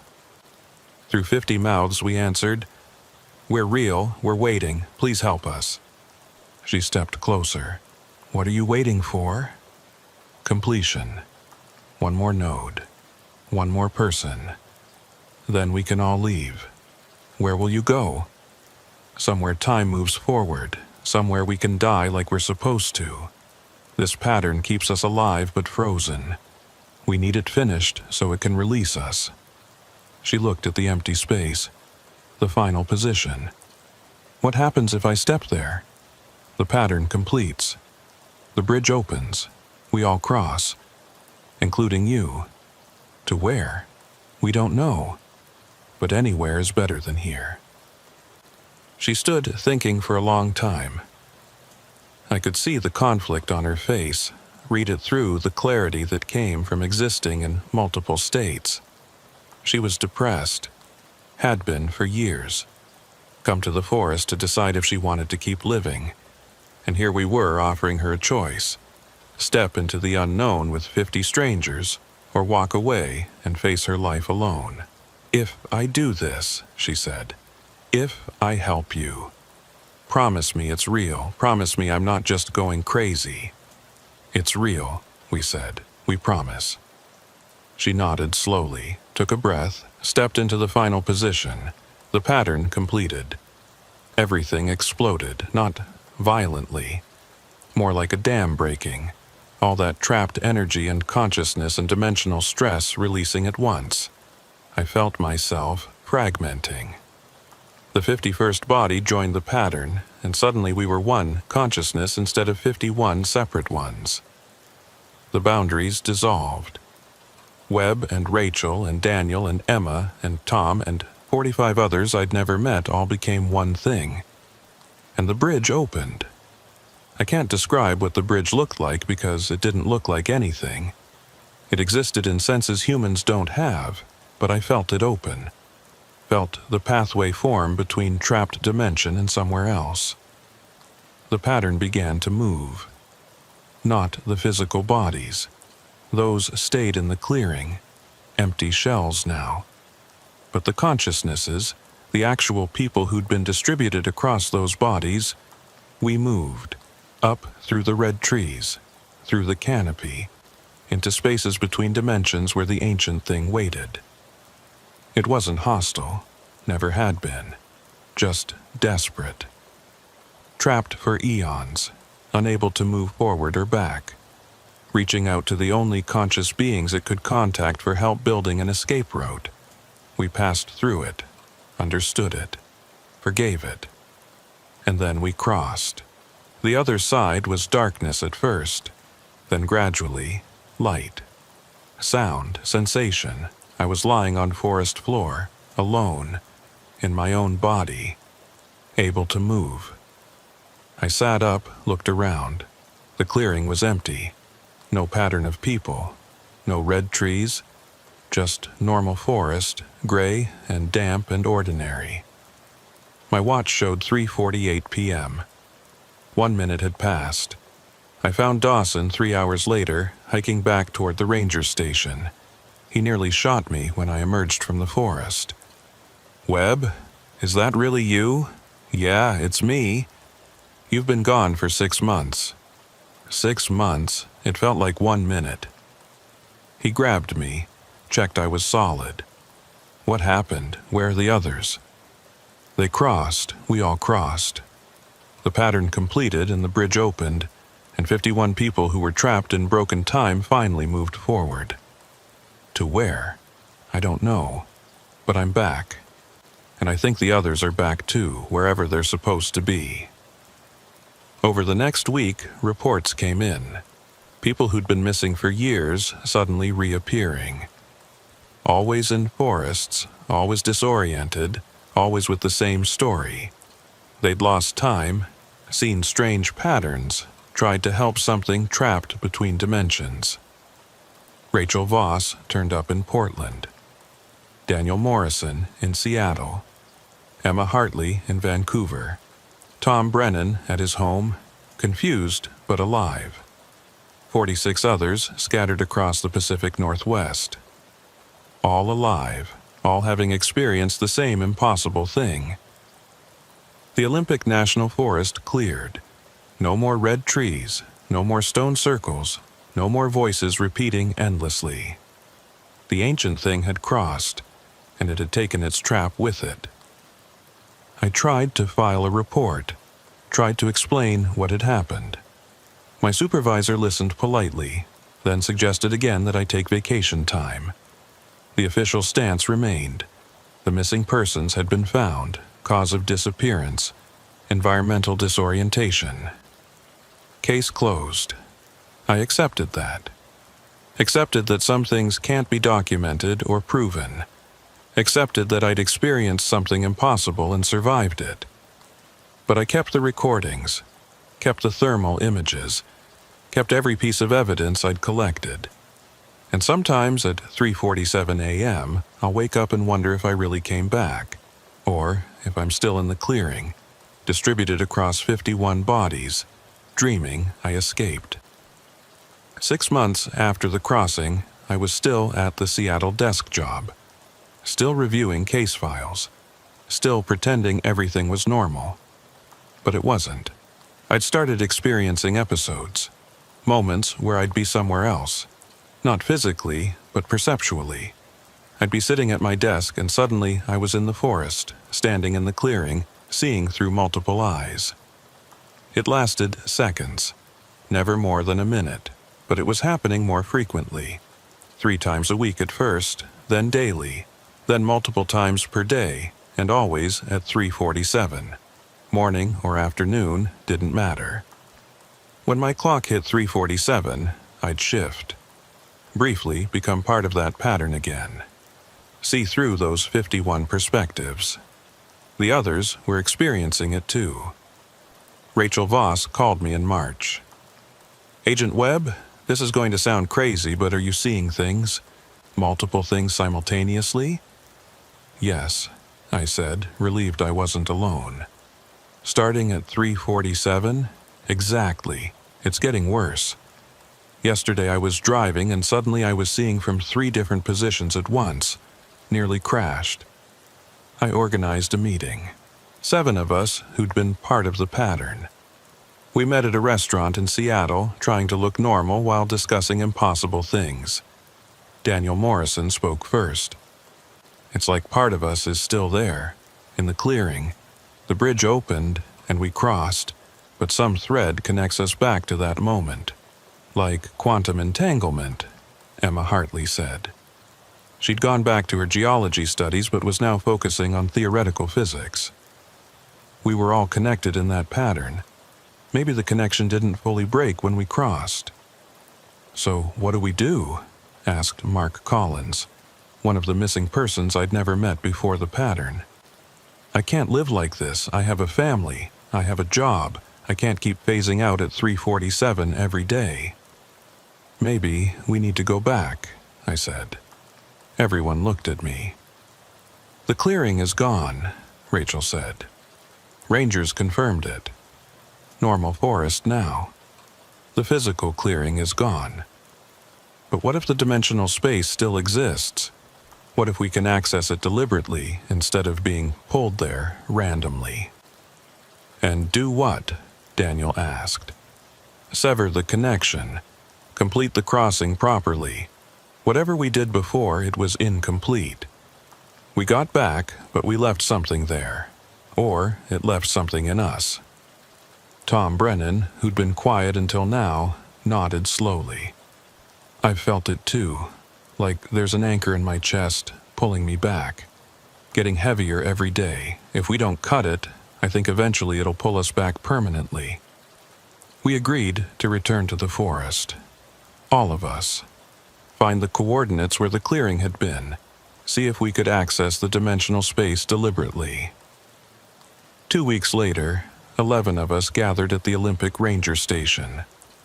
Not all 51. Some couldn't come. Some refused. Some had disappeared again, pulled back into whatever space we'd briefly escaped. Dawson met us there, He'd been monitoring the area since I'd returned, reported no anomalies, no red trees, no disappearances. But he believed our story now, had seen too much to dismiss it. "If you're going back in," he said, "I'm coming with you." "You don't have to." "Yeah, I do. I walked away last time. Left you trapped. Not making that mistake again." We started hiking at dawn. 11 former pattern participants and one ranger who'd witnessed the impossible. The forest felt different now. Lighter, somehow. Like pressure had been released. No EMF anomalies. No thermal signatures. Just normal Pacific Northwest wilderness. We reached the coordinates at 11:30 a.m. The clearing was gone, replaced by thick undergrowth. But when I checked my quantum field detector, it showed residual distortion. Faint, barely measurable. But there. "Something's still here," I said. "The physical manifestation is gone, but the dimensional weak point remains." "So how do we access it?" Rachel asked. "At 3:47, I said. "That's when the connection is strongest. If we're all here at 3:47, maybe we can cross back deliberately." We set up camp. Waited. The day passed slowly. People tried to rest, but nervous energy kept everyone moving. We all felt it. The pull toward 3:47. The weight of connection. At 3:40 p.m., we gathered in a circle where the clearing had been. Held hands, like some New Age ritual. Felt ridiculous, but also right. At 3:45 p.m., the episode started. But stronger this time. All of us seeing through multiple perspectives simultaneously. The forest overlaid with memories of the pattern. At 3:46 p.m., the space began to shimmer, not visibly, in some other sense. The quantum detector was screaming. At 3:47 p.m., we crossed, not violently this time, smoothly, slipped from normal forest into dimensional space like stepping through a door. We were back in the clearing, but different. The pattern was empty now. No human figures, just the framework, the geometry, the structure we'd created. And at the center, barely visible, the ancient thing waited. It looked smaller than I remembered, diminished. The crossing had weakened it, or maybe completed its purpose. It wasn't trapped anymore, wasn't desperately reaching out, it was dying. "You came back," it said, not in words, in direct thought, translated through whatever remained of our connection. "Why?" "To finish it," I said. "We crossed, but something remained, connecting us. We need to sever it completely." "The threads," it said. "Yes.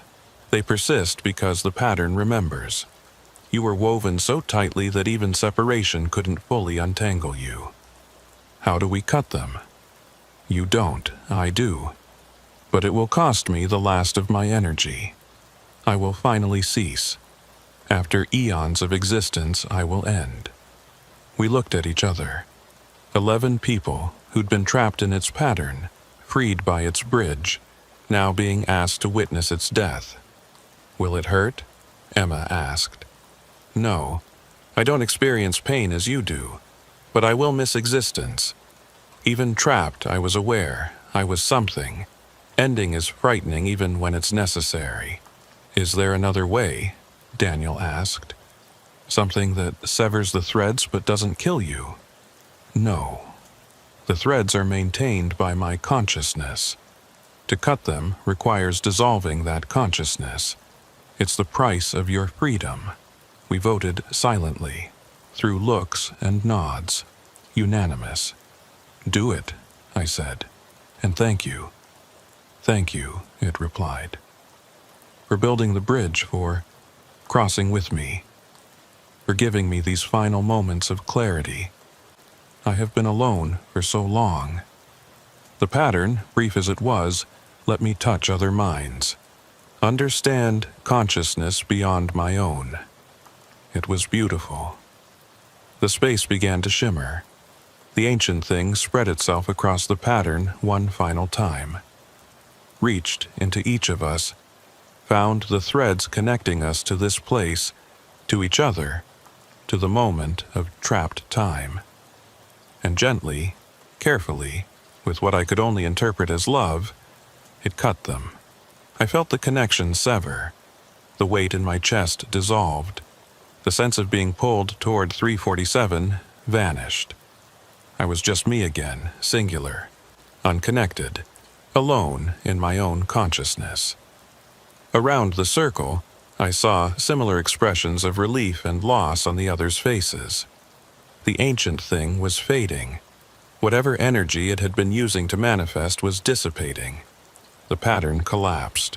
The dimensional space began closing. "Wait," I said. "What are you? What species? Where did you come from?" "I was born when your son was young," it said, voice becoming distant. "I traveled between dimensions, exploring, learning. I made a mistake, got caught between states, trapped for millennia. You freed me. That's enough. Will others come? More like you? Perhaps, if they do, be kind. Even ancient things can be lonely." The space collapsed completely. We were back in normal forest, standing in a circle of dead undergrowth. The quantum detector showed baseline readings. No distortion, no anomalies. Whatever had been there was gone. We hiked back in silence. What could we say? We'd witnessed something impossible, been part of something that shouldn't exist, and helped an entity older than human civilization die so we could live normally. At the ranger station, we said goodbye, exchanged contact information, promised to stay in touch, but I knew we wouldn't. What we'd experienced was too strange to revisit casually. Better to let it fade, become uncertain memory, something we could almost convince ourselves we'd imagined. I drove back to Seattle that night. At 3:47 a.m. I woke up, checked my watch, 3:48. The moment had passed. No episode, no connection. Just normal sleep interrupted by old habits. I got up, made coffee, sat at my window watching the city wake up. The case file on my laptop stared at me. Thousands of pages of documentation. Evidence. Analysis. Everything I'd learned. I could file it officially, try to make people believe, try to convince the Bureau that something impossible had happened in the Olympic National Forest. But what would that accomplish? The phenomenon was over. The ancient thing was dead. The missing persons were returned. No ongoing threat, no actionable intelligence, just an impossible story that would make me look crazy. I selected all the files, hovered over the delete button. Couldn't do it. This happened. 51 people experienced it. An entity older than mountains died to free us. That mattered, even if no one believed it, even if it never went in an official file. So I created a private backup, encrypted it, stored it where only I could access it. Evidence of the impossible. Proof that the world is stranger than we admit. Insurance that if something similar ever happened again, someone would have context. Then I closed the laptop and went to work. Life returned to normal. Case reviews, coffee, paperwork, the comfortable routine of a desk job. But I started noticing things, reports of anomalies in other forests, different patterns, different phenomena but similar underlying structure. As if the ancient thing hadn't been unique, as if there were others, still trapped, still trying to build bridges. I didn't investigate. Wasn't my job anymore. I'd done my part, let someone else chase the impossible. But I kept the records, marked the locations, watched the patterns grow. 1 year after the crossing, I received an email. No sender name, subject line, "Thank you." The message was simple. The pattern worked. 51 threads crossed. One consciousness freed. But other patterns exist. Other consciousnesses wait. If you choose to help again, 47347 Wadesinition, 120 and 3479 Digino W. They're waiting in the red trees. I looked up the coordinates. Washington. Different forest. Several hundred miles from Olympic. Wilderness area, rarely traveled. And in recent satellite imagery, barely visible.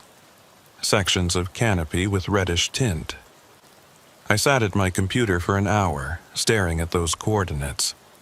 Could do nothing. Let it be someone else's problem.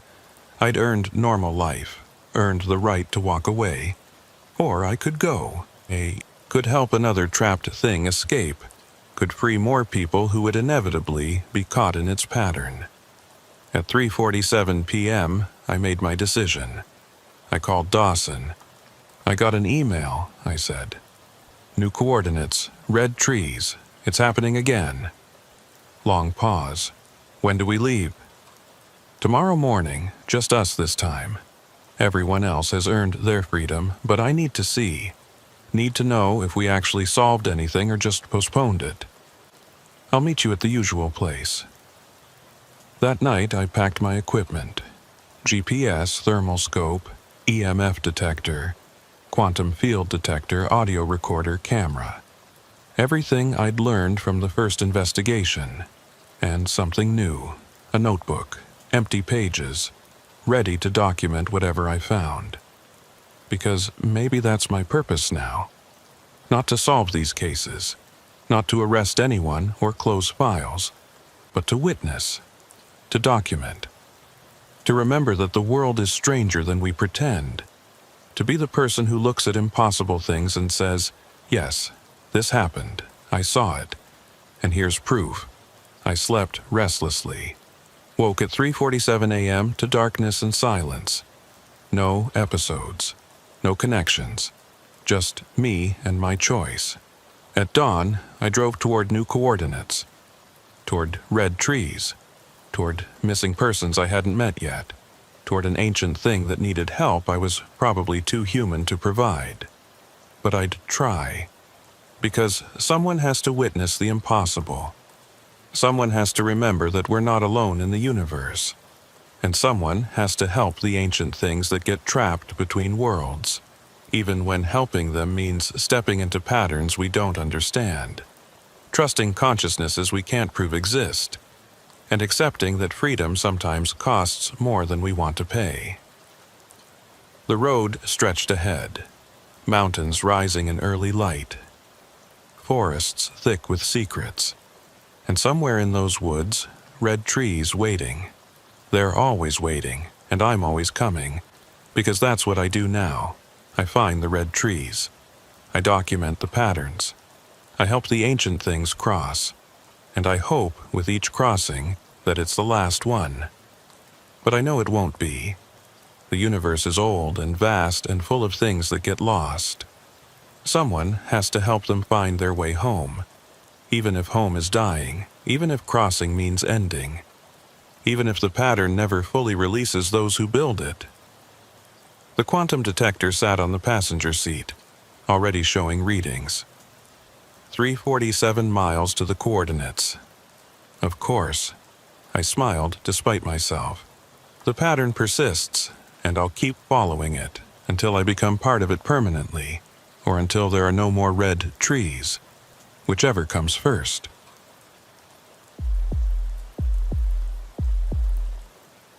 The motel had been closed for 20 years when the body was found. I got the call on a Thursday morning in late November, rain hammering Seattle like it was trying to wash the city into the sound. My supervisor's voice was careful, the way it gets when a case doesn't fit normal patterns. Agent Carver, we need you in Everett. Local PD found remains at the old Cascade Motel on Highway 99. Place has been abandoned since 2003. But there's something unusual about the scene. I'm Special Agent Lauren Carver, 12 years with the Bureau, most of that working cold cases out of the Seattle field office.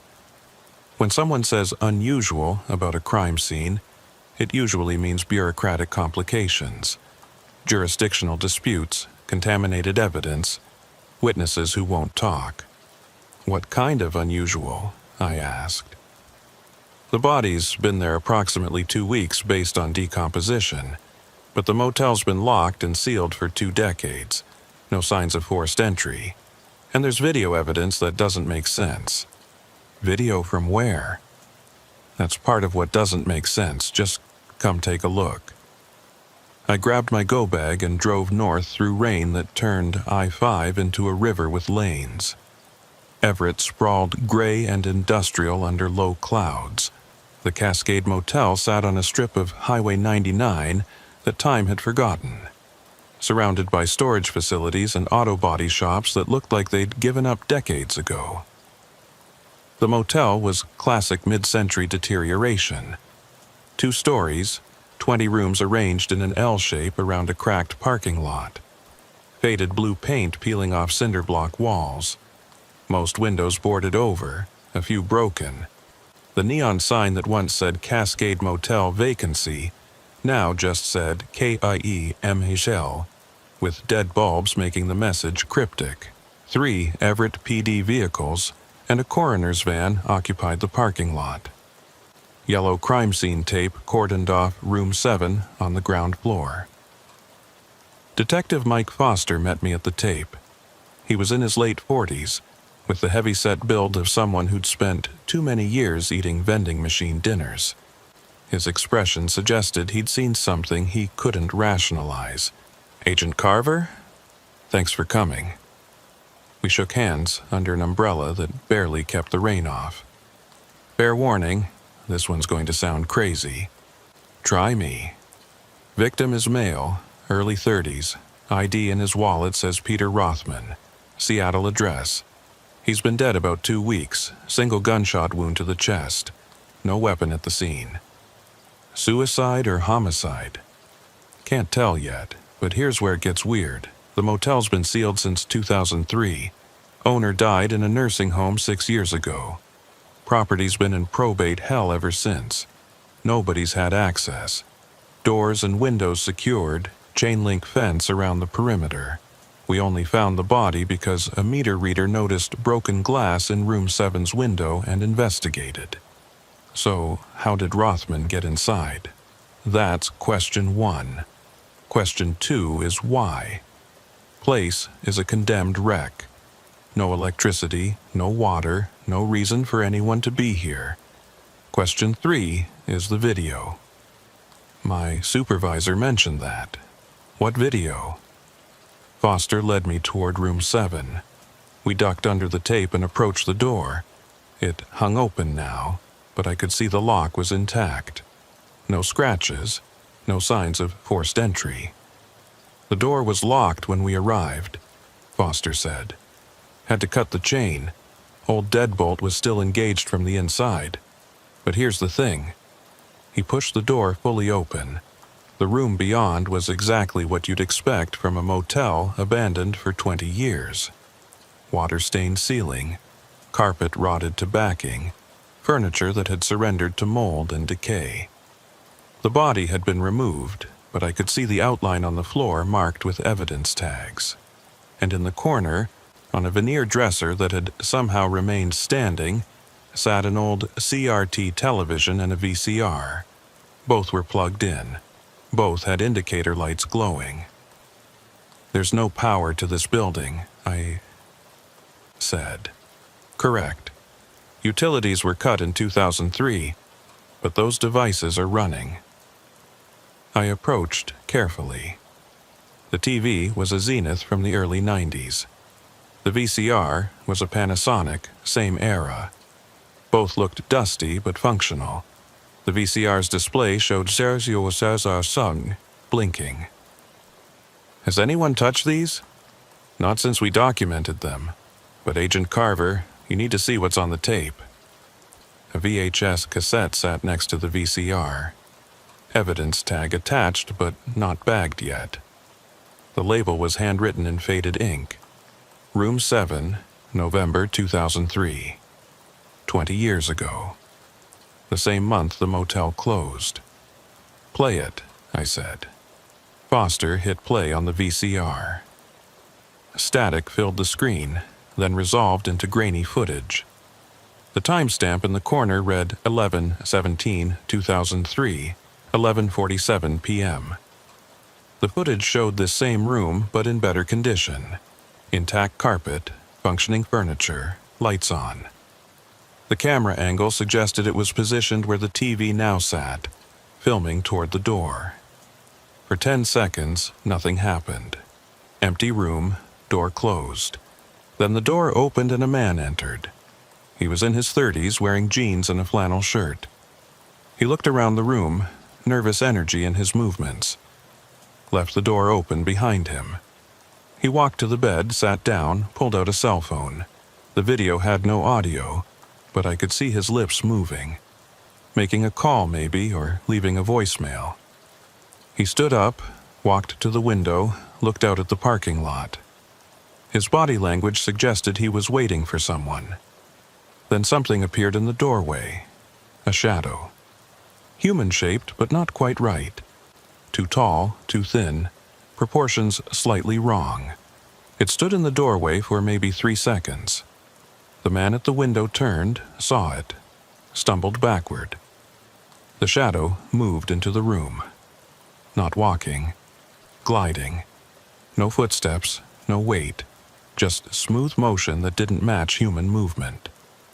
The man pressed himself against the wall, mouth open like he was screaming. The shadow approached him, reached out with what might have been an arm. The timestamp jumped. 11:47 p.m. to 11:52 p.m. 5 minutes gone in an instant. When the footage resumed, the room was empty. No man, no shadow, just an empty motel room with the door still open. The tape continued for another 10 minutes. Nothing moved, nothing changed. Then static, and the recording ended. Foster stopped the playback. "We've watched it a dozen times, can't explain it." I was quiet for a moment, processing. "That man in the footage, did you ID him?" "We're working on it, but here's the thing, Agent Carver. The timestamp says 2003, 20 years ago. But Peter Rothman's driver's license shows he was born in 1992. He would have been 11 years old in 2003. So the man in the video isn't Rothman."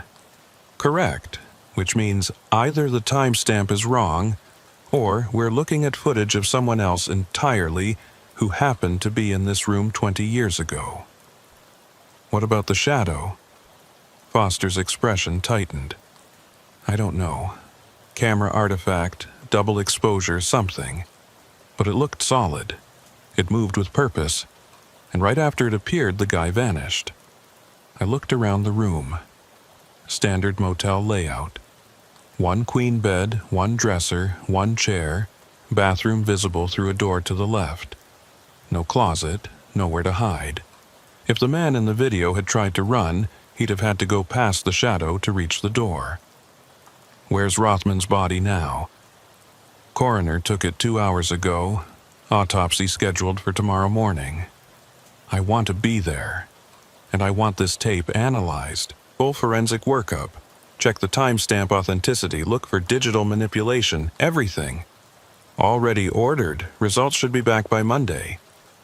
I walked the room slowly, documenting everything with my camera.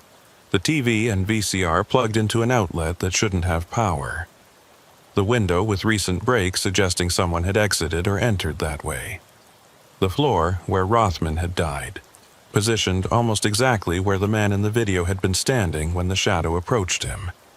Same room, same position, 20 years apart. "Detective Foster, I need the full history of this motel. Previous owners, guests, any incidents that occurred before it closed, and I need to know if anyone else disappeared from this location. I'll get you everything we have.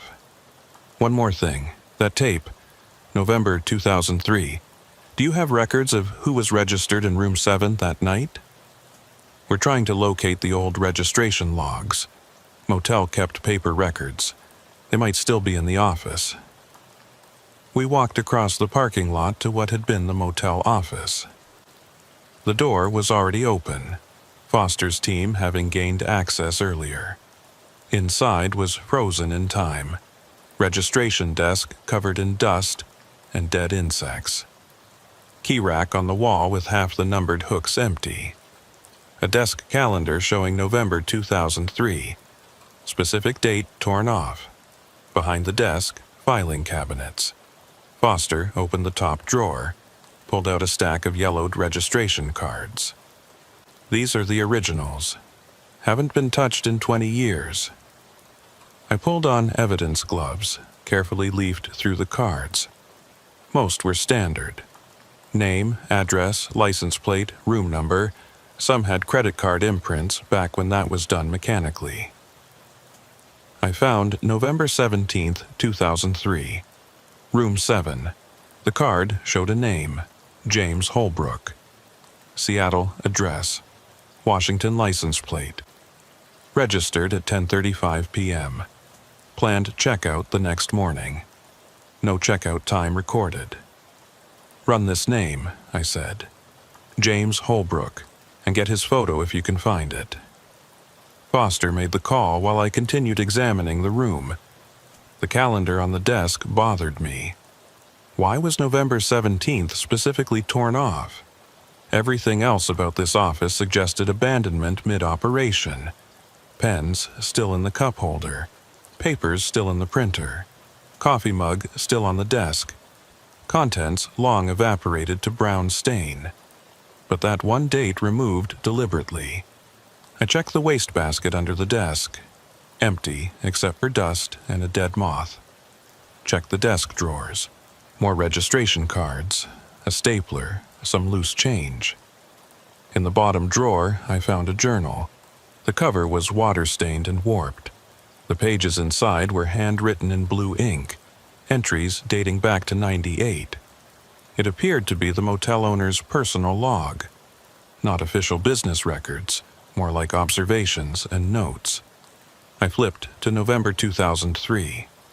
November 12, 2003. Room 7 guest complained about shadows in his room. Checked the room myself. Nothing there. Offered to move him. He declined. November 14, 2003. Same guest in room 7 again. Different person this time. Also complained about shadows, said he saw someone standing in the corner, but when he turned on the light, nothing there. I'm starting to think there's something wrong with that room's wiring. Lights flicker sometimes. November 16, 2003. Checked room 7 thoroughly. No electrical problems I can find. But I felt something in there. Hard to describe. Like the room doesn't want me there. Cold spot near the dresser that shouldn't exist. Moved the TV, no improvement. November 17, 2003. Guest in room 7 tonight seemed nervous. Asked twice about checkout time. Said he was meeting someone. Told him checkout is 11 a.m. He said he'd be gone before then. Hope so. I don't like that room anymore. The entries stopped. No November 18th, no later dates. The rest of the journal pages were blank. Foster, I called. The motel owner. You said he died 6 years ago. What was his name? Gerald Moss. He was 83 when he died. Had been in a nursing home since 2008. Is he accessible for interview? Accessible, no. But the nursing home might have records. Why?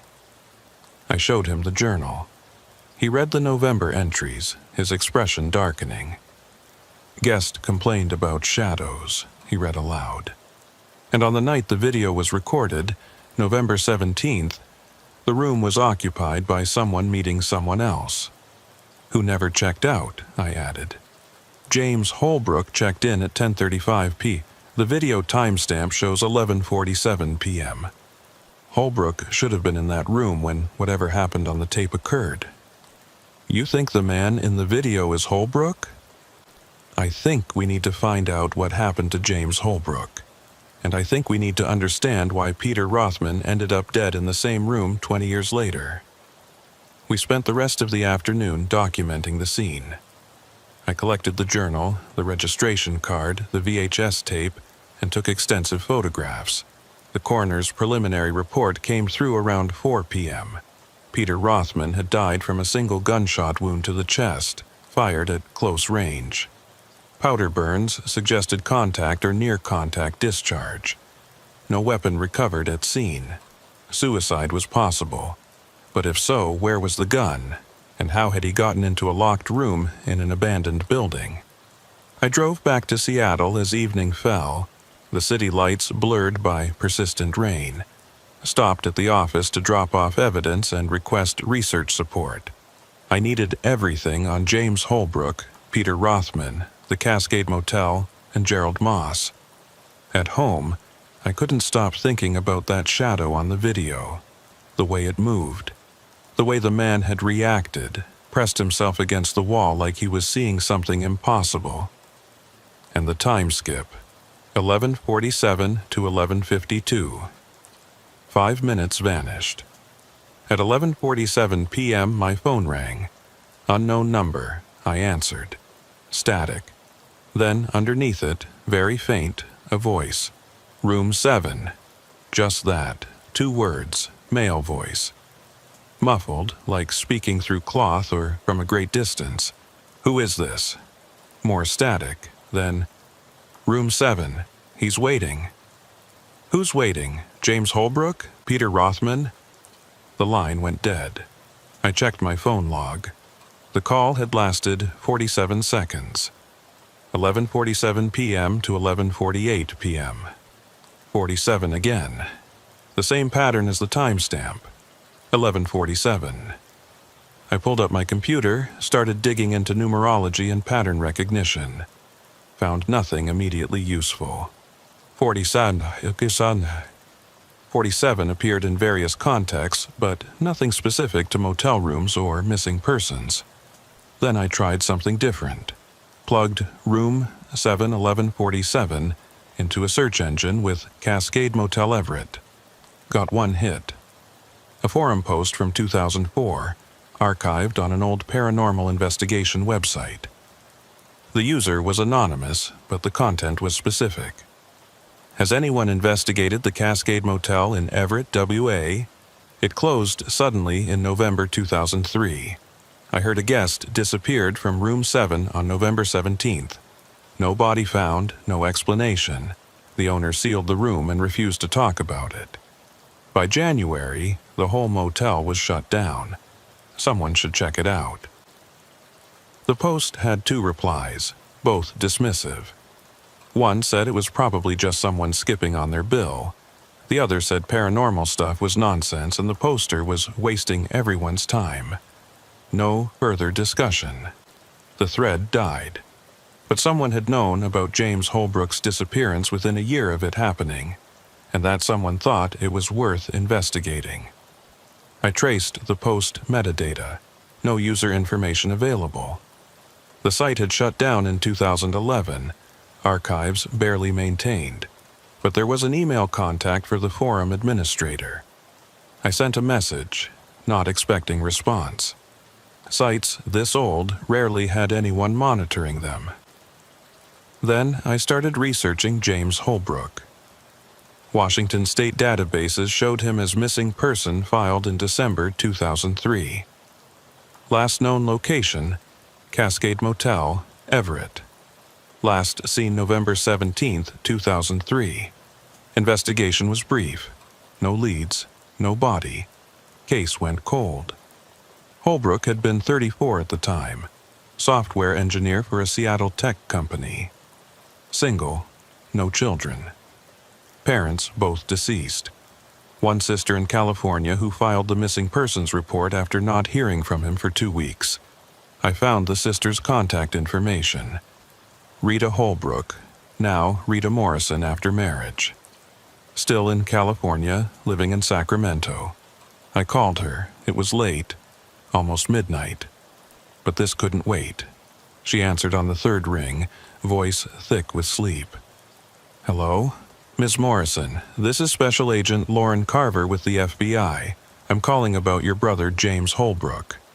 Silence. Then, carefully, my brother has been missing for 20 years. Why is the FBI calling me at midnight? We've recovered evidence related to his disappearance. I need to ask you some questions. Another pause. Did you find him? Did you find his body? We're investigating a related incident. Ms. Morrison, did James tell you why he was staying at the Cascade Motel the night he disappeared? He said he was meeting someone. Didn't say who. He was nervous about it, I remember that. Called me that afternoon, said if anything happened I should tell police he went to the motel. Did he say what he expected to happen? No. Just said he had to meet someone, had to settle something. He sounded scared. I told him not to go, but he said it was too late. He'd already committed. Committed to what? I don't know. He wouldn't explain. That was the last time I spoke to him. Miss Morrison, in the weeks before he disappeared, did James mention anything unusual? Strange experiences, people following him, anything that seemed off? She was quiet for a long moment. He said he was seeing things, shadows that shouldn't be there. He thought maybe he was working too hard, not sleeping enough. But it scared him. Said sometimes he'd turn around and something would be standing there, but when he looked directly at it, nothing. The cold feeling in my stomach intensified. Did he describe these shadows? Tall, too thin, just at the edge of his vision, always. He started sleeping with lights on, started avoiding being alone. That's why I was worried when he said he was meeting someone at a motel. Seemed like exactly the situation he'd been trying to avoid. Do you know who he was meeting? No. But a week before he disappeared, he got a package. No return address. I was visiting him when it arrived. He opened it, went pale, wouldn't show me what was inside. Just said he had to take care of something. Did you see anything about the package? Size, shape, postmark? Small, like a videotape size, maybe. Postmark was local, Seattle area. A videotape. Ms. Morrison, one more question. Has anyone contacted you recently about your brother? Anyone asking questions, looking for information? No, not for years. The last inquiry was from Everett PD in 2010. They were closing cold cases, wanted to know if I had anything new. I didn't. If anyone does contact you, please let me know immediately. I gave her my number. After we hung up, I sat in the darkness of my apartment thinking. James Holbrook received a videotape. 1 week later, he went to a motel room to meet someone. He disappeared. The motel owner found something wrong with room 7 and sealed it. The entire motel closed shortly after. 20 years later, Peter Rothman died in that same room, and we found a videotape showing Holbrook's last moments. But who recorded it, and why had the tape been left there, waiting to be found 2 decades later? At 3:47 a.m., I woke from uneasy sleep. My phone was ringing again. Unknown number, I answered. Agent Carver. Static. Then that same muffled voice. Room 7, watch the tape again. 11:47, look at the shadow. Who are you? Watch the tape. The call ended, lasted 47 seconds. I got up, made coffee, pulled up the digital copy of the VHS footage on my laptop. Watched it again, focusing on the shadow that appeared in the doorway at 11:47 p.m. Tall, thin, dark. Moving with that wrong, gliding motion. I paused at the moment it entered the room, enhanced the image, adjusted contrast, and saw something I'd missed before. The shadow wasn't entirely dark. There was texture to it, subtle variations in the darkness that suggested features. Not clear enough to make out details, but definitely structured. Not just absence of light, but something present, something with form. I advanced frame by frame.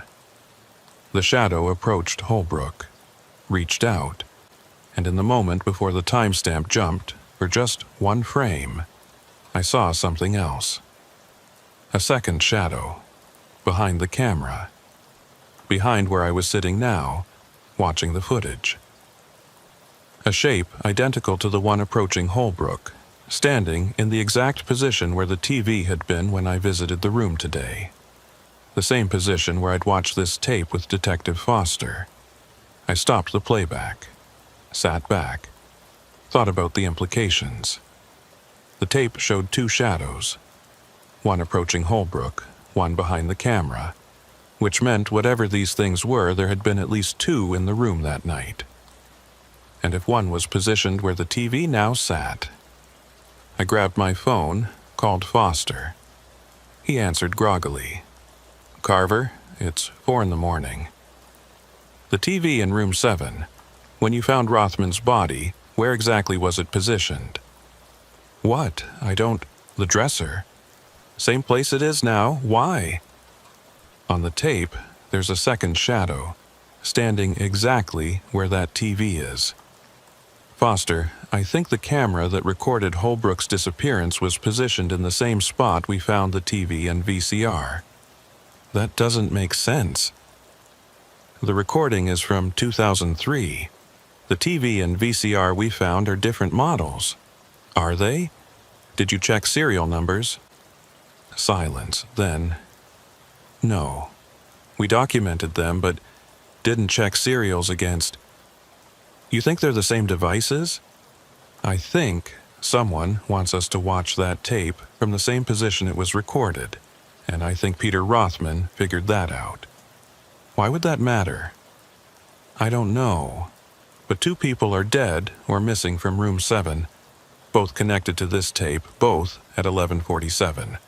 There's a pattern here. We need to understand it before someone else becomes part of it." The forensics report on the VHS tape came back Monday morning. I read it twice, unable to reconcile the findings with any rational explanation. The tape itself was authentic. No signs of digital manipulation or modern editing. The timestamp was consistent with 2003 era recording technology. The video had been shot on a Sony Handycam popular in the early 2000s, based on video compression artifacts. But there was something wrong with the temporal signature. The forensic analyst's notes were carefully worded. Timestamp analysis reveals minor inconsistencies. While the visible timestamp reads 11:47, 11:52 p.m. on 11/17/2003, frame rate analysis suggests the actual recorded duration is 7 minutes and 23 seconds, not the apparent 5 minutes. The missing time appears to have been compressed rather than deleted. Recommend further analysis with temporal specialists. Compressed time, like the recording had somehow folded 2 different durations into the same space. The report also noted something about the video quality. Sections of the footage show unusual luminescence patterns inconsistent with standard lighting. Specifically, the shadow figure approaching the subject displays properties that suggest it may be emitting light rather than blocking it. This is physically impossible with conventional recording technology. I called the analyst. Her name was Dr. Sarah Vance, worked out of the Seattle Crime Lab. "Dr. Vance, it's Agent Carver. I have questions about your VHS analysis." "I figured you would. That tape is genuinely strange. You said the shadow might be emitting light. Can you explain?" "In normal video, dark areas appear dark because they're receiving less light than bright areas. But when I analyze the luminosity values frame by frame, the shadow you asked about shows inverse properties. It's darker than the surrounding area, but it's also somehow brighter in specific wavelengths our eyes can't perceive." "That's impossible." "I know. But the data doesn't lie. Whatever that shadow is, it's not a normal absence of light. It's something else." "What about the missing 2 minutes? You said time was compressed." "That's the best term I have. When you watch the tape, 5 minutes pass. But when you count frames and analyze the data signature, 7 minutes and change are actually present. It's like someone took a 7-minute recording and squeezed it into 5 minutes without speeding it up or cutting anything. The extra time is just there, but hidden. Is that technologically possible? Not with any method I know, but Agent Carver, there's something else. I found audio. The tape had no audio. The tape appeared to have no audio. But when I ran spectral analysis, I found sound recorded in frequencies below human hearing. Infrasound. It's present throughout the video, but intensifies during the timestamp jump. Can you make it audible? I can shift the frequency up into human range.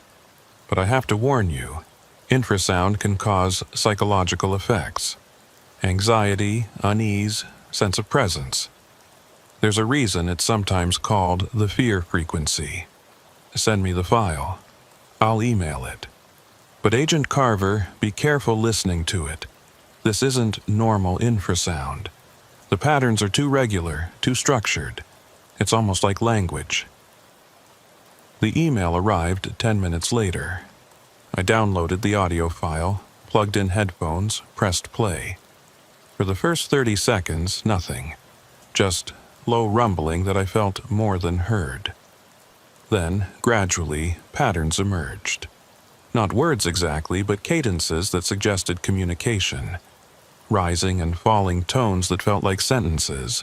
Pauses that felt like punctuation. And underneath it all, very faint, human voices. Multiple voices, overlapping, speaking in unison. Too distorted to make out words, but definitely human. The audio intensified at the 5-minute mark, right when the timestamp jumped on the video. The infrasound became almost painful, pressing against my skull. The human voices became clearer. I could make out one word, repeated over and over beneath the low-frequency drone. 7. Just that, 7, 7, 7. Room 7. I stopped the playback, pulled off the headphones. My head throbbed. The room felt wrong, like pressure had changed, like I was at elevation instead of sea level.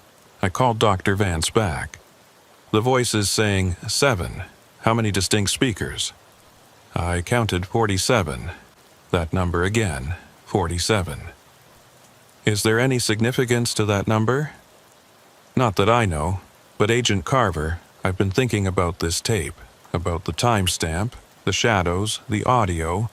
I think this isn't just documentation of what happened in that room. I think the tape itself is part of what happened. Like it's not just recording events, it's involved in them somehow. What do you mean? The luminescence patterns I mentioned? They match the wavelength signatures of the recording device itself. The shadow isn't being lit by an external source, it's being lit by the camera, or, more accurately, by the act of being recorded. The camera is making it visible. I process that. You're saying the shadow exists because it's being recorded? I'm saying the recording and the event are linked in a way I don't understand. Correlation isn't just coincidental, it's fundamental. After hanging up, I sat at my desk trying to make sense of it. A videotape that contained compressed time and light that shouldn't exist. Audio that suggested 47 voices speaking in unison. And 2 people connected to it. One vanished, one dead. I needed to talk to Peter Rothman's family, understand why he'd been in room 7. Rothman's emergency contact was listed as his girlfriend, Elena Price. I found her contact information and called. She answered immediately, voice raw from crying. Hello? Miss Price. This is Special Agent Lauren Carver, FBI. I'm investigating Peter Rothman's death. I'm very sorry for your loss. A shaky breath. Thank you. Do you know what happened? The police said they found him in an abandoned motel but wouldn't tell me anything else. We're still investigating. Miss Price, I need to ask you some questions about Peter's activities in the days before he died. Okay, yes, anything that helps? Did Peter mention why he was going to the Cascade Motel? He said he needed to check something, wouldn't explain. He'd been obsessed with that place for weeks. Obsessed how? He found something online, a video, I think. He wouldn't show me, but he watched it constantly. Said it was evidence of something important, something people needed to know about. I told him he was spiraling, that he needed to stop, but he said he was close to understanding. Understanding what? I don't know. He talked about patterns, about time not working right, about shadows that shouldn't exist. He sounded paranoid. I thought maybe he was having a breakdown. I tried to get him to see someone, but he refused. Miss Price, did Peter have a gun? What? No. He hated guns. Wouldn't have one in the house. So the weapon that killed Rothman hadn't been his, which meant either someone else was in that room when he died, or he'd obtained a gun specifically for that trip. Did Peter mention anyone following him? Anyone threatening him? No. But he was scared. The last week he barely slept. Kept checking windows, looking over his shoulder. Said he was seeing things at the edge of his vision. Shadows that moved wrong. Same as James Holbrook. Same description. Ms. Price, when did Peter first start researching the Cascade Motel? About 6 weeks ago. He got a message online, someone sending him a link. He clicked it and everything changed. Started spending all his time on his computer, barely ate, stopped coming to bed. I asked what he was looking at, but he said I couldn't see it, that it was dangerous to watch. Do you know who sent him the link? Anonymous account. Peter tried to trace it but couldn't. Whoever sent it knew how to hide their tracks. I need access to Peter's computer. The police took it, but I have his backup drive. He was meticulous about backups. I can give it to you. We arranged to meet that afternoon. I spent the morning reviewing everything I had so far. 2 men, 20 years apart, both connected to room 7 at the Cascade Motel. Both experiencing shadows at the edge of vision before visiting the room. Both at 11:47. James Holbrook disappeared. Peter Rothman died. And there was a videotape that somehow connected them both, showing Holbrook's last moments and ending up in Rothman's crime scene. The pattern was clear, but the mechanism wasn't. How had the tape gotten from 2003 to 2023? Who had recorded it? And what were the shadows? I met Elena Price at a coffee shop in Fremont. She was in her late 20s, eyes red from crying, holding a small external hard drive like it was precious. "This is everything," she said, handing it to me. His research, his files, everything he was working on before he died. "Thank you. This will help." "Agent Carver, can I ask you something?" "Of course." "Do you believe in things that can't be explained, things that don't make rational sense?" I chose my words carefully. "I believe in evidence. Sometimes that evidence leads to explanations that challenge our understanding of what's possible. Peter said the world is stranger than we think. Said there are spaces where reality doesn't work right, where things leak through from somewhere else. I thought he was losing his mind. But now he's dead in an impossible room with an impossible videotape. Maybe he was right. After she left, I took the hard drive back to my office and plugged it in. Rothman had been methodical. His files were organized by date and topic. I found a folder labeled Cascade Investigation, with over 200 files inside. The oldest file was dated 6 weeks ago. It contained a video file and a text document. The text document was simple. "Watch this. Tell me what you see at 11:47, room 7. The video file was the same VHS footage I'd been analyzing. Same timestamp, same shadow, same disappearing man. But this was a digital file, not a physical tape. Someone had converted the original VHS to digital and sent it to Rothman. I checked the metadata. The file had been created November 18, 2003, the day after Holbrook disappeared.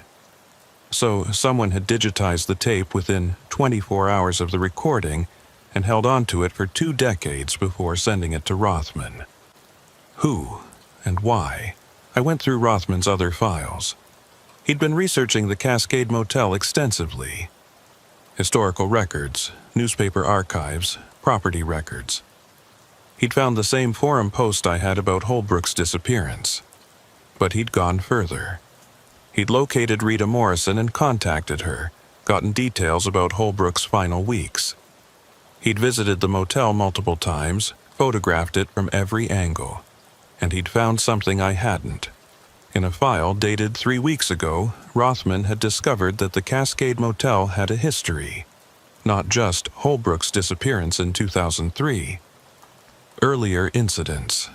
1907, a couple disappeared from room 7, last seen checking in November 17th. Found no trace. 1971, a salesman vanished from room 7. November 17th, no body recovered.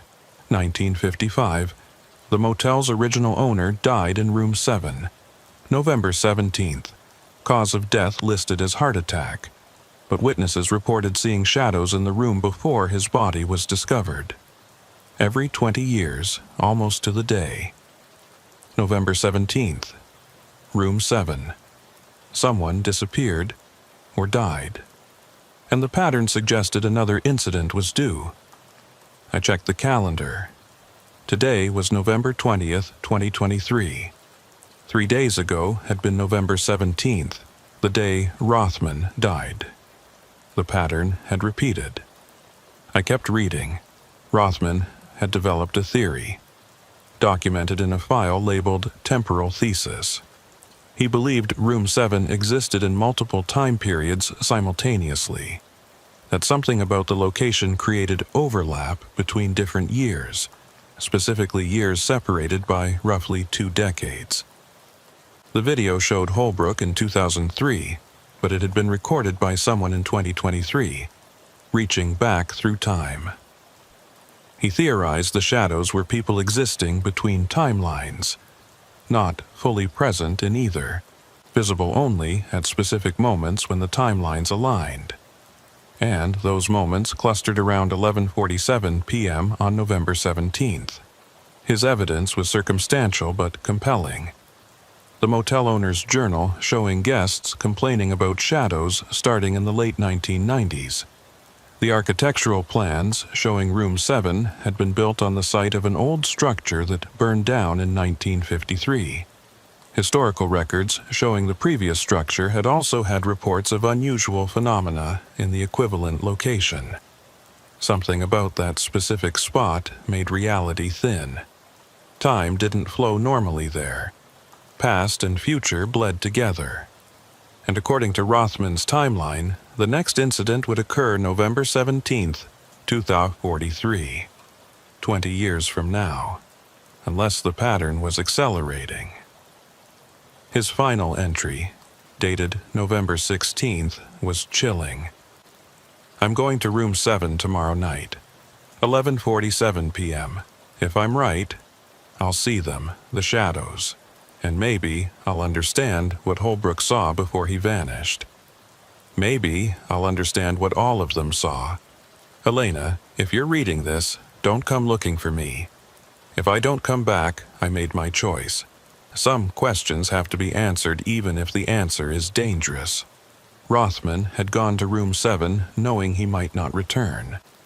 He'd walked into that room at 11:47 p.m. on November 17th, camera running, ready to document whatever happened. And he'd died there. But where was his camera? The crime scene had only shown the old VHS setup. No modern recording equipment. I called Foster. Did you recover any cameras from Rothman's body or the room? No. Why? He went there to record. He should have had equipment. We found his phone in his pocket, but the battery was dead, nothing on it. What about his car? Where was it parked? In the motel lot. We searched it. Clean, except for some camping gear in the trunk. I'm coming back to Everett, tonight. I need to check something. Carver, what's this about? Rothman believed Room 7 exists in multiple time periods at once. That's why the VHS tape shows 2003 but appeared in 2023. It's not about the tape traveling through time. It's about the room itself being a fixed point where different years overlap. That's impossible. So, are shadows that emit light and time that compresses, but we have evidence of both. I drove to Everett as dusk fell, the highway slick with rain. The Cascade Motel looked worse in fading light, all its decay and abandonment emphasized by shadows. Foster met me there with 2 other officers. What are we looking for? Rothman's camera. I think it's in the room, but not in our time. You've lost me. If Room 7 overlaps different time periods and Rothman went there in 2023 to record what happened to Holbrook in 2003, then his camera might have ended up in the overlap, visible from one time period but not another. We entered Room 7. The TV and VCR were still there, still inexplicably powered. I checked the outlets again.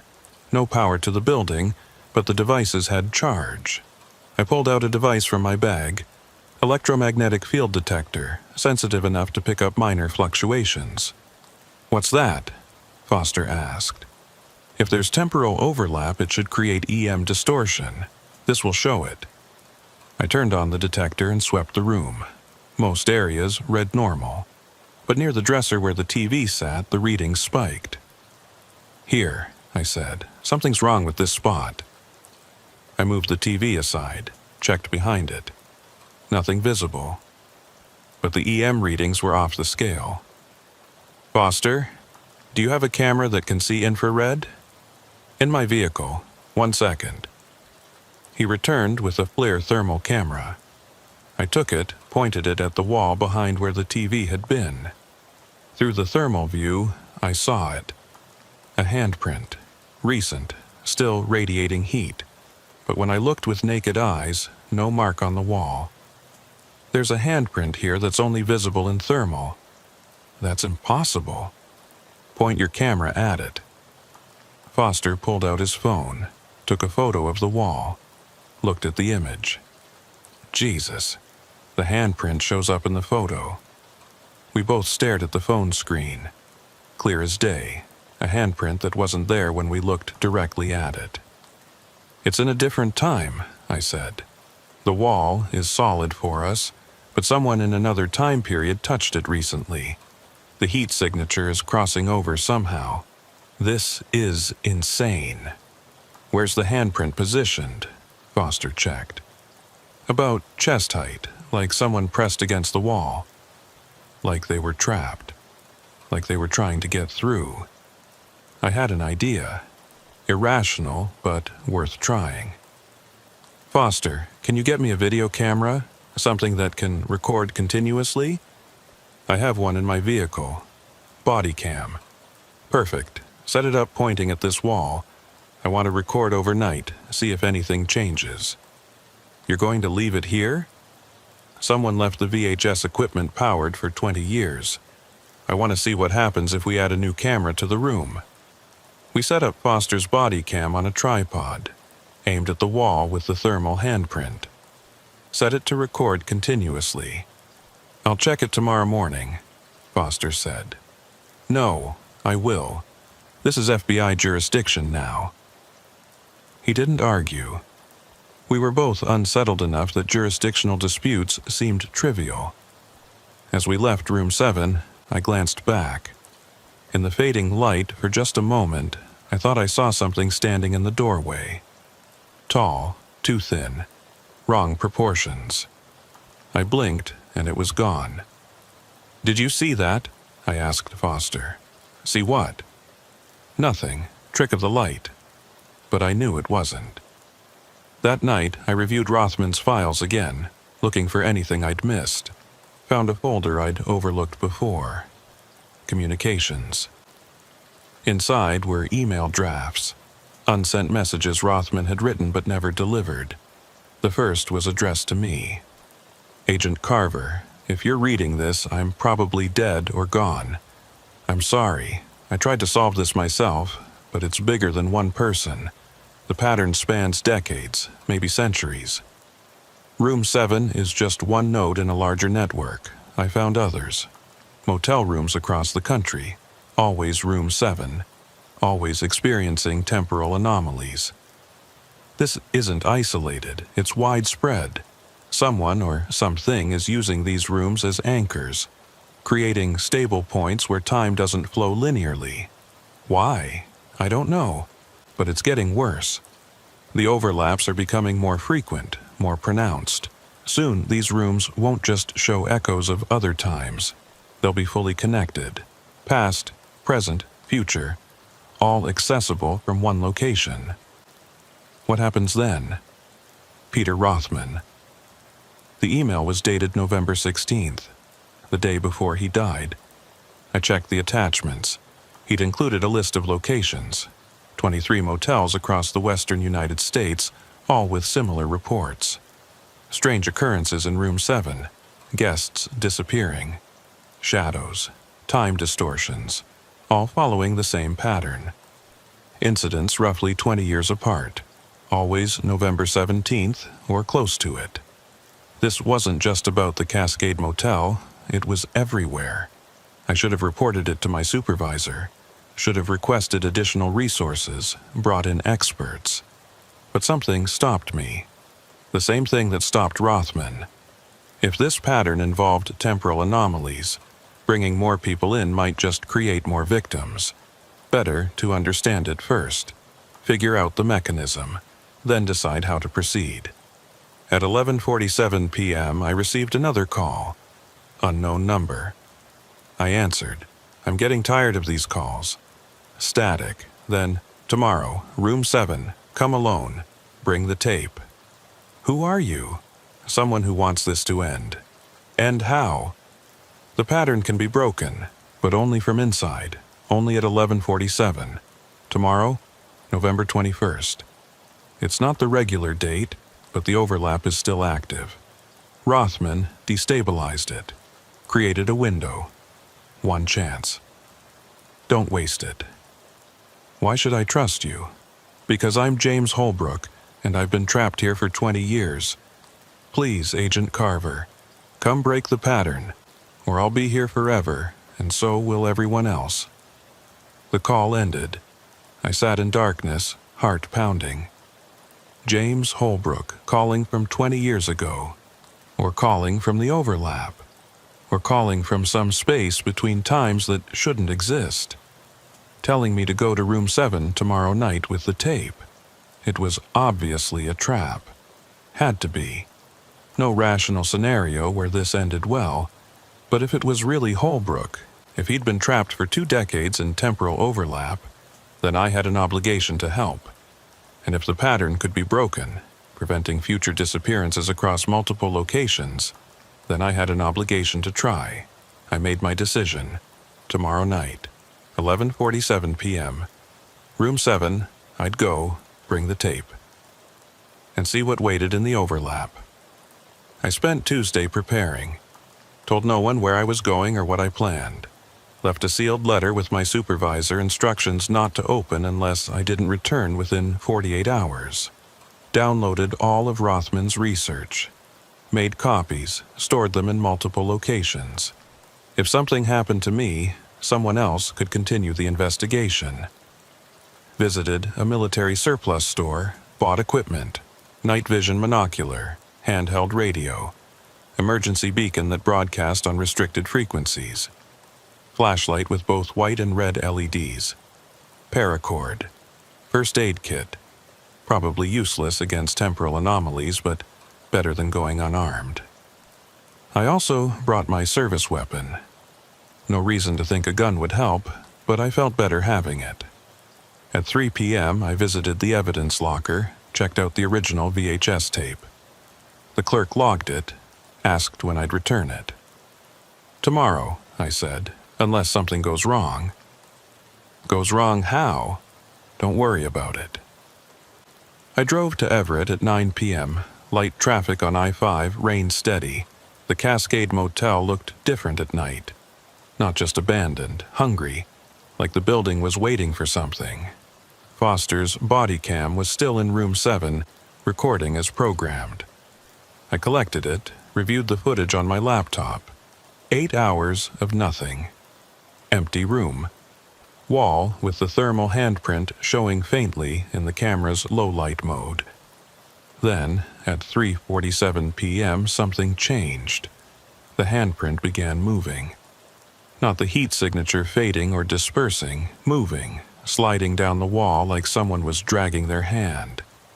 Over 30 seconds, the print moved from chest height to floor level, then vanished, like someone had collapsed or been pulled down. I rewound, watched again. Same movement, deliberate, controlled, then sudden disappearance. Who had made that print? When were they? And were they still there, trapped in overlap, pressing against a wall I couldn't see? At 11 p.m., I set up in room 7. Brought the VHS tape, the old TV and VCR that had been found with Rothman. Confirmed they still had power despite no building utilities. Set up my own camera on a tripod, aimed at the wall with the handprint. Set my phone to record audio, laid out emergency equipment where I could reach it quickly. Then I sat on the bed and waited. The room felt wrong. Not dramatically wrong. Not horror movie wrong, subtly wrong. Like air pressure was different. Like gravity pulled slightly sideways. Like I was in a place that wanted me to leave but also wanted me to stay. At 11:30, I loaded the VHS tape into the VCR, positioned myself where someone in 2003 would have been recording Holbrook's final moments. Same spot where the camera had been in the original footage. Same spot where the second shadow had stood. At 11:40, my phone rang. Unknown number. Agent Carver, you came. Is this really James Holbrook? Yes. I know you don't believe me. I wouldn't believe me. But I've been here since 2003. 20 years in overlap. Time doesn't pass normally here. I've lived the same night thousands of times, watching other versions of myself disappear, watching the shadow approach, trying to figure out how to break free. The shadow. What is it? Not what, when. It's a person displaced in time existing between moments. When you're in overlap, you can see them. When you're in normal time, they're invisible. But they're always there, trapped, reaching across years trying to find their way back. So, you're a shadow now. To you, yes. But to other people in other times, I'm solid, real. It depends on your temporal position. Agent Carver, the tape. You need to play it. Why? Because it's a bridge. Rothman figured it out. The tape shows my last moments from 2003, recorded by someone in 2023. It contains both time periods simultaneously. When you play it from inside the overlap, at the exact moment it was recorded, it creates resonance, aligns the different timelines, creates a window. A window to what? To breaking the pattern. Room 7 is a loop. It captures people, folds them into overlap, keeps them circling the same moments forever. But if you can synchronize multiple time periods, overload the overlap with too many instances occurring simultaneously, it breaks, resets, releases everyone trapped. How do I synchronize them? Play the tape at 11:47. Stand exactly where the camera stood. Become part of the recording. When your present self overlaps with my past self and Rothman's recording self, the pattern can't sustain. 3 instances of 11:47, same location, same event. The loop breaks. What happens to you? I don't know. Maybe I go back to 2003, continue my life. Maybe I vanish completely. Maybe I move forward to now. But anything is better than this. Please.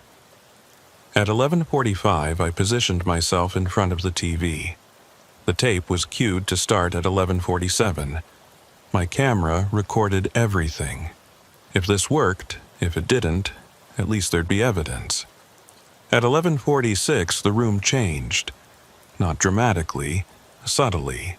Colors became slightly more vivid. Sounds became slightly clearer. The air developed texture, like I could feel time itself pressing against my skin. I was entering overlap. At 11:47, I pressed play on the VCR. The TV flickered to life. The footage I'd watched a dozen times began playing. Room 7 in 2003. James Holbrook entering, nervous, waiting for someone. But now, watching from inside the overlap, I saw more. The room on the TV wasn't just a recording. It was a window. Through the screen, I could see the actual room as it existed in 2003. Holbrook moved, and I could hear his footsteps, could hear him breathing. "Hello?" I called. He turned, looked directly at me, at the TV, at the camera position I now occupied. "Who's there?" he asked. "FBI.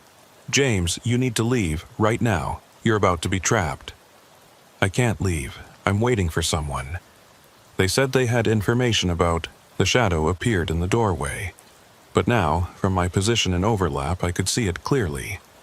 Not a shadow at all. A person. Female, wearing clothes from a different era. She looked transparent, flickering, but definitely human. "James," she said. Her voice echoed, layered, like multiple versions speaking at once. "I'm sorry. This is the only way." "Margaret?" Holbrook stepped back. "What are you doing? What's wrong with you?" "I've been trapped here since 1987. 36 years in overlap. I can't escape alone. I need an anchor, someone to take my place. No, I'm not staying here. You don't have a choice. When you entered this room at 11:47, you entered the pattern. Now, you're part of it." She moved toward him with that wrong gliding motion. He pressed against the wall, exactly where the thermal handprint would appear 20 years later in my time.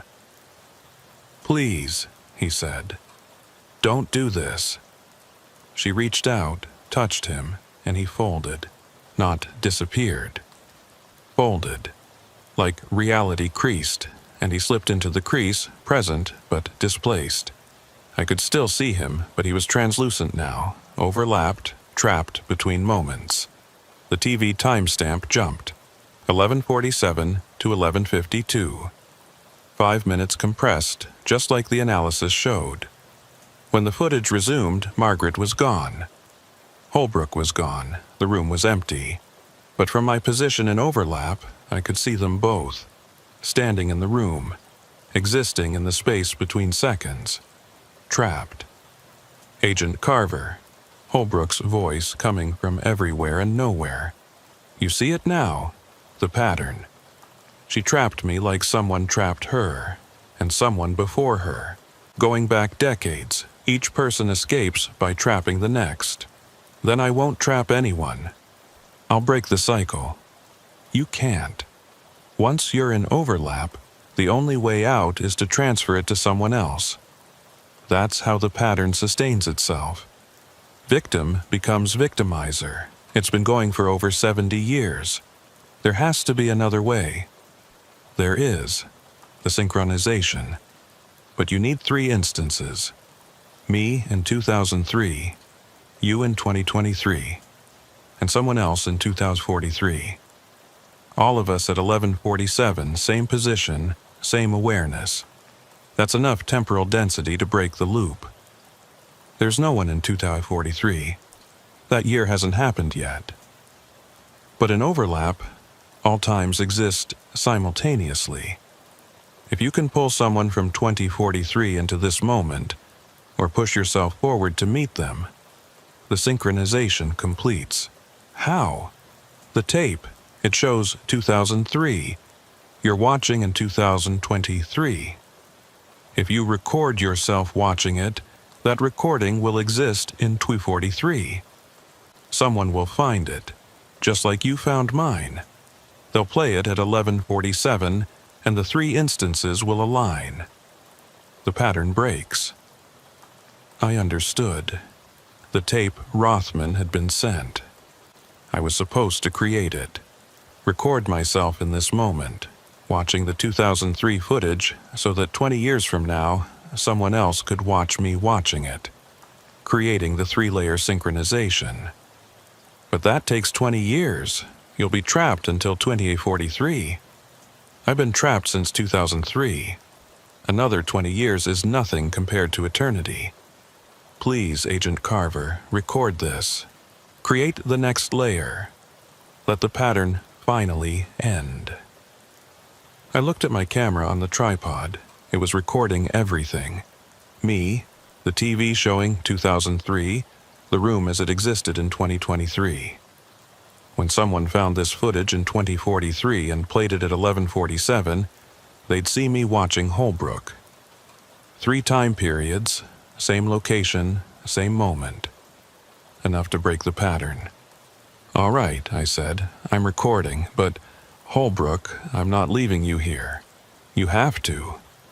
If you stay, you become trapped. Then, in 2043, when they play the recording, you'll still be here. The pattern won't break, it'll just add more victims. He was right.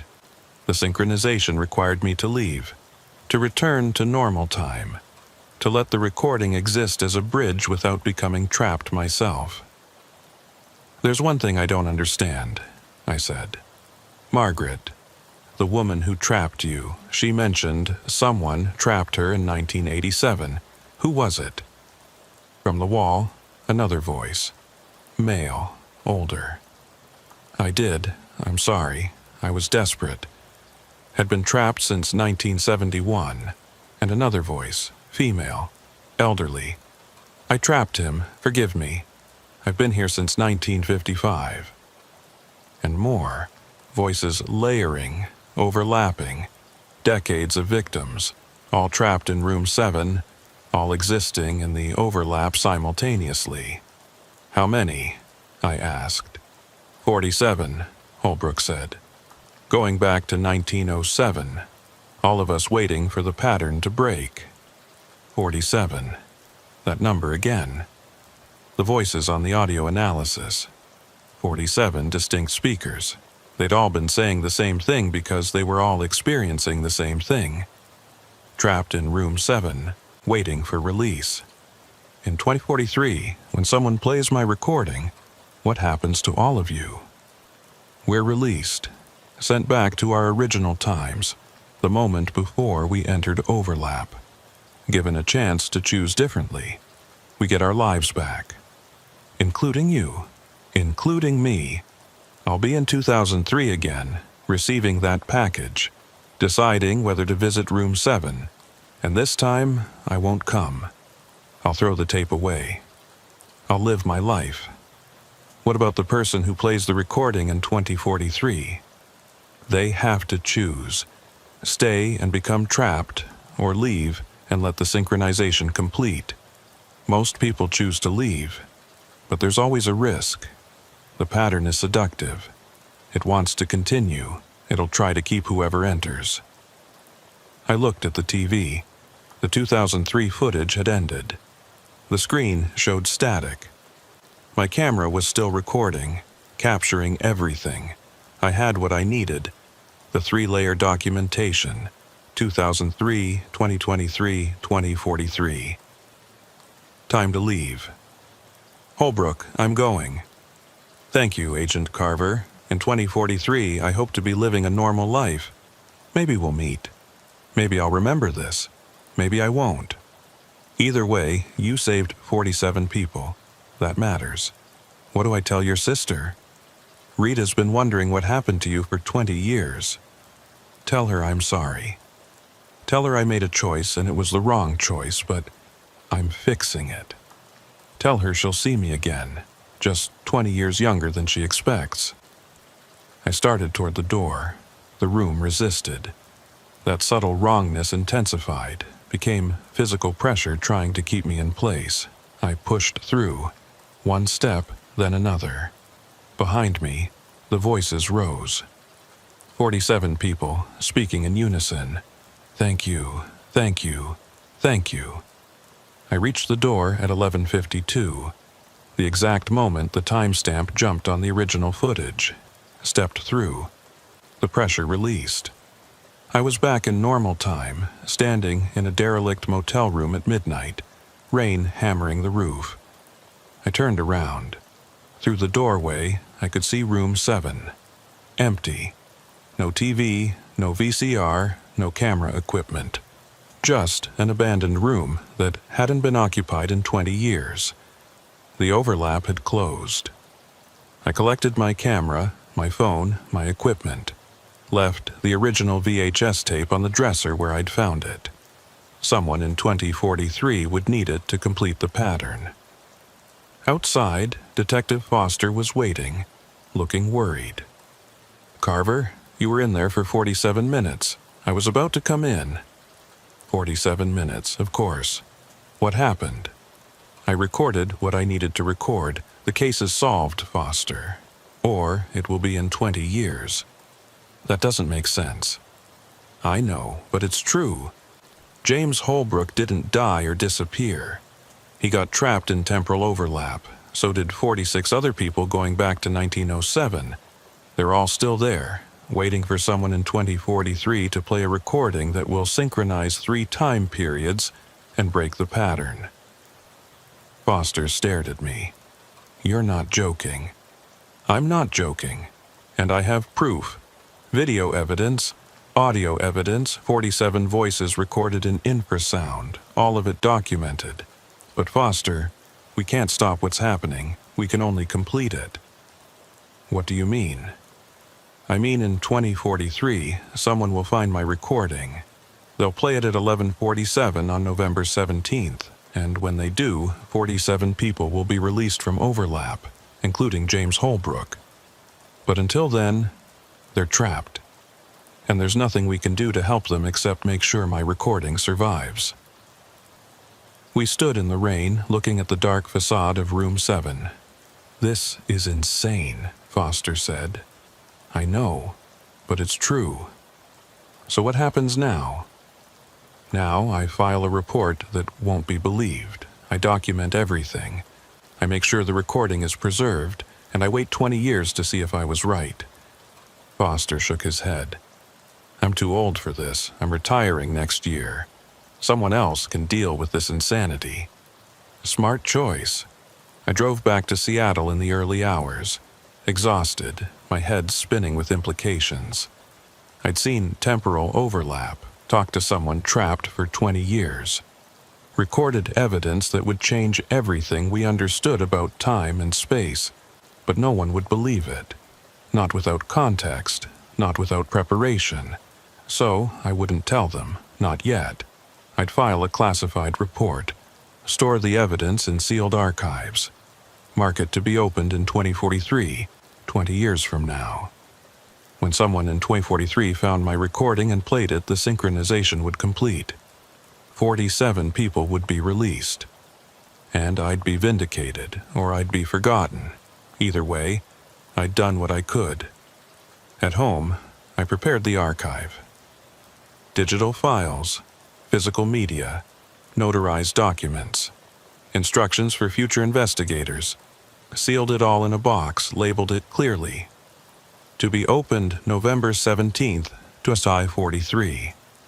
Critical evidence in Cascade Motel case. Do not open before this date or synchronization will fail. Delivered it to FBI records personally. Made sure it was cataloged correctly.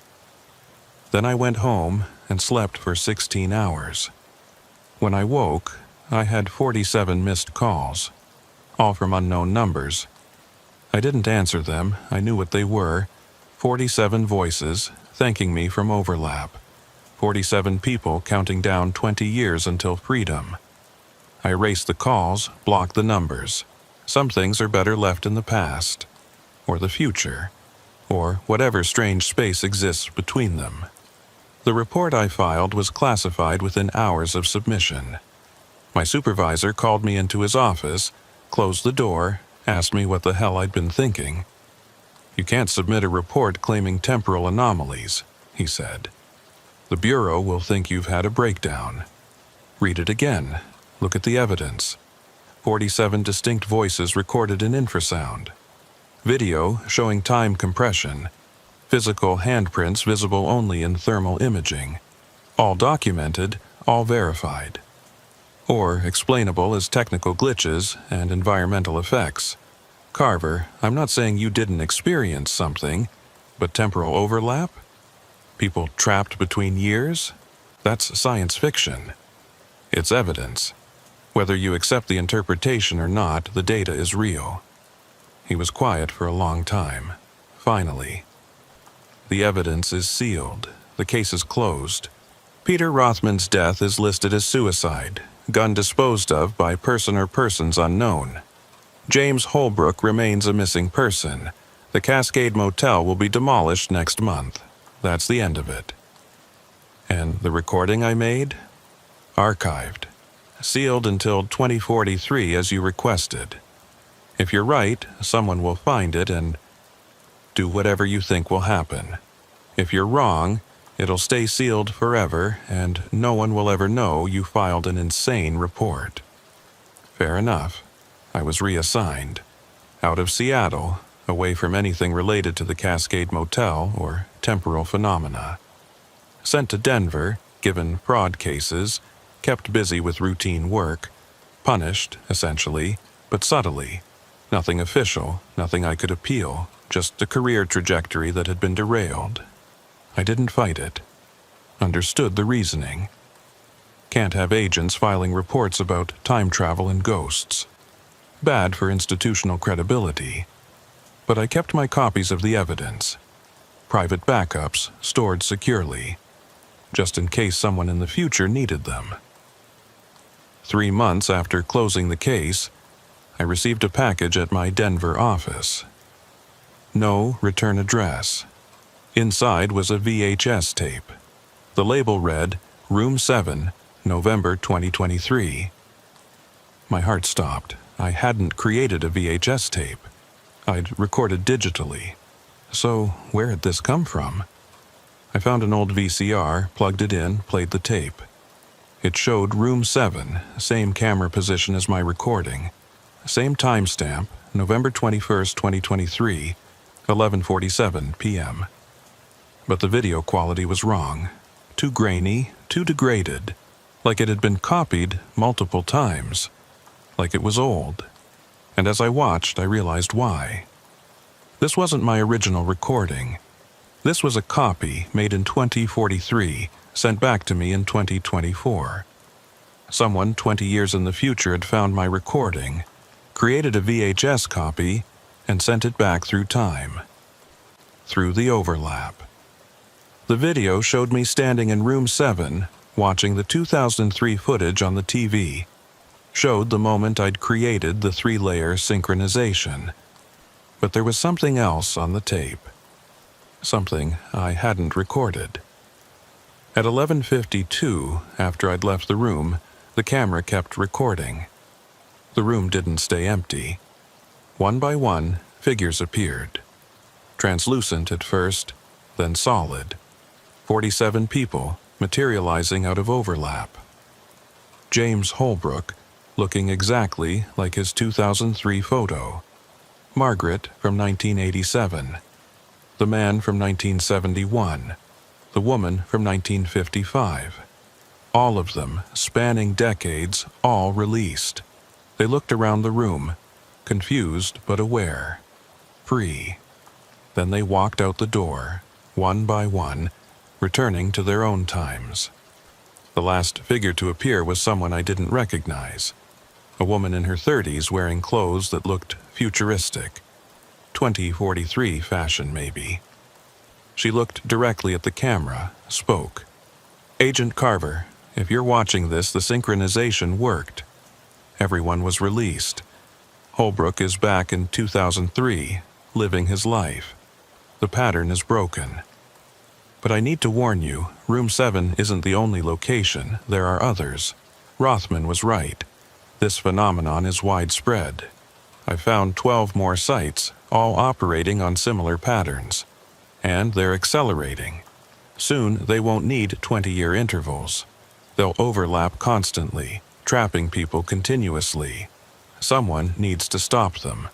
Someone needs to understand why these locations exist and shut them down before more people are lost. I'm sending you the coordinates. Please continue the investigation. The video ended. Static filled the screen. Inside the package was a folded paper, a list of locations, handwritten. 12 motels across the western United States, all with room 7, all with histories of disappearances, all waiting to trap their next victims. I sat at my desk, holding the list, thinking about the implications. The Cascade Motel was closed. The pattern there was broken. 47 people freed, but 11 other sites remained active. And according to the woman from 2043, more were emerging. This wasn't over. It was escalating. I should have reported it. Should have brought it to my supervisor, requested resources, built a task force. But they'd already dismissed my evidence once. Wouldn't believe this new information. Would see it as confirmation that I'd become unreliable. Better to investigate quietly. Build an airtight case before revealing it. I started researching the coordinates, found the motels, pulled their histories. Every single one had the same pattern. Disappearances from room 7, approximately 20 years apart. Going back decades, sometimes over a century. This wasn't random, it was systematic. Someone or something had created these locations deliberately. Built a network of temporal traps across the country, designed them to capture people, fold them into overlap, keep them suspended between moments. Why? What purpose did it serve? I spent 6 months investigating, visited 8 of the 12 sites, documented everything, collected evidence that would have made my previous report look conservative. And at every location, I found the same thing. Room 7, positioned in a specific architectural configuration, built on ground with unusual electromagnetic properties, often occupying sites where previous structures had shown similar phenomena. The pattern went back further than 1907, much further. Historical records, when I could find them, suggested these locations had been strange for centuries. Native American tribes had stories about spaces where time didn't flow right, where spirits got trapped, where reality was thin. The motels had been built on those spaces. Whether deliberately or coincidentally, they'd anchored themselves to locations where overlap was natural, where the barrier between different time periods was already weak. And once a motel occupied such a space, it became a trap. Anyone entering room 7 at the wrong time, the overlapping moment, got caught. Suspended. Used to stabilize the next cycle. It was elegant in a horrifying way. Self-perpetuating. Each victim helped trap the next, maintaining the pattern indefinitely. But why? What intelligence had designed this system? I found the answer in the 11th location. A motel outside Reno, Nevada. The oldest continuously operating site on the list, with documented phenomena going back to 1892. In their archives, kept in a water-stained box in the manager's office, I found a journal from 1892. The motel's founder, a man named Silas Kern.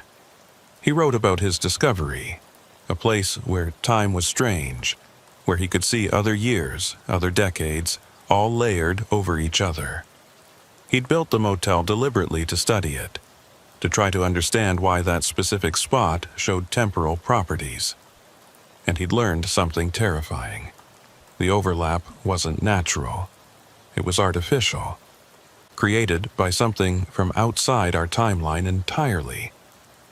His final entries were frantic, barely legible. It's not from Earth, not from any time we recognize. It's from somewhere else, some dimension where time works differently.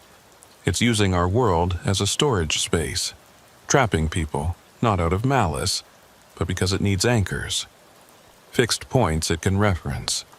We're like bookmarks to it, marking specific moments so it can navigate our timeline. I've doomed us all. By building here, by studying it, I've made it stronger.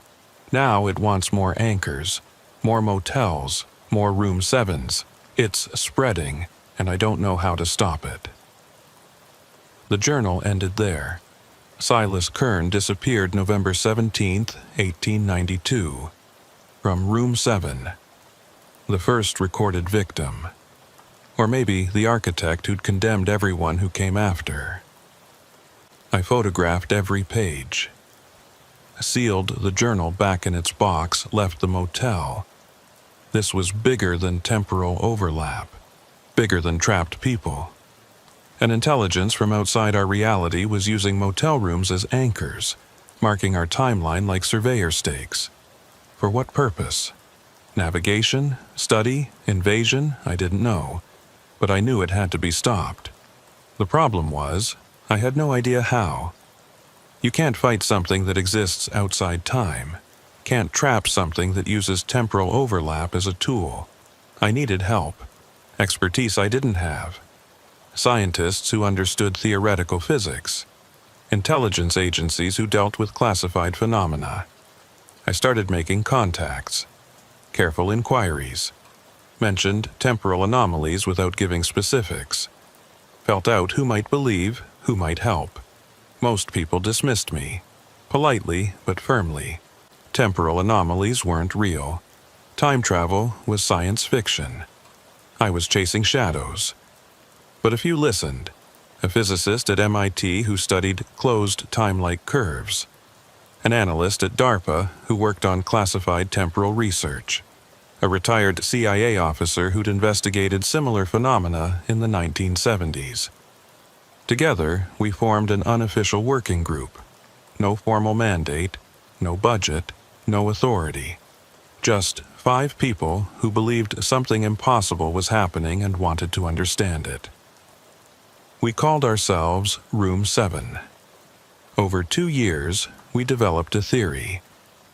The entity using motels as anchors didn't exist in our 3-dimensional space.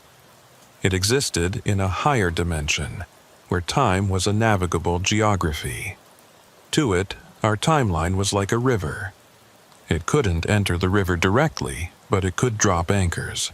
And those anchors, the motel rooms, allowed it to pull itself along our timeline, exploring, studying, maybe preparing for something larger. The people trapped in overlap were collateral damage, not intentional victims, just side effects of the anchoring process, like insects caught in amber, preserved but not targeted.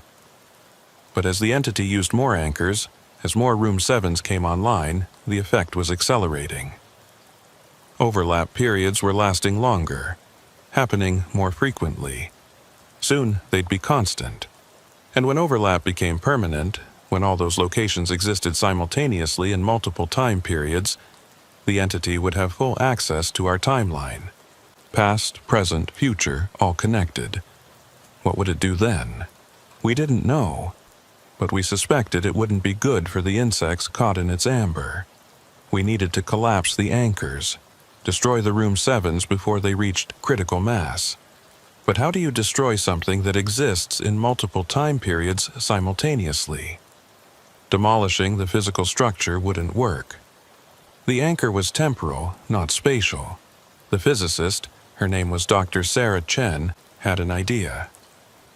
Synchronization breaks the pattern at one location, she said. We saw that with the Cascade Motel. But what if we synchronized all the locations simultaneously? Created a cascading collapse. Break every anchor at the same moment.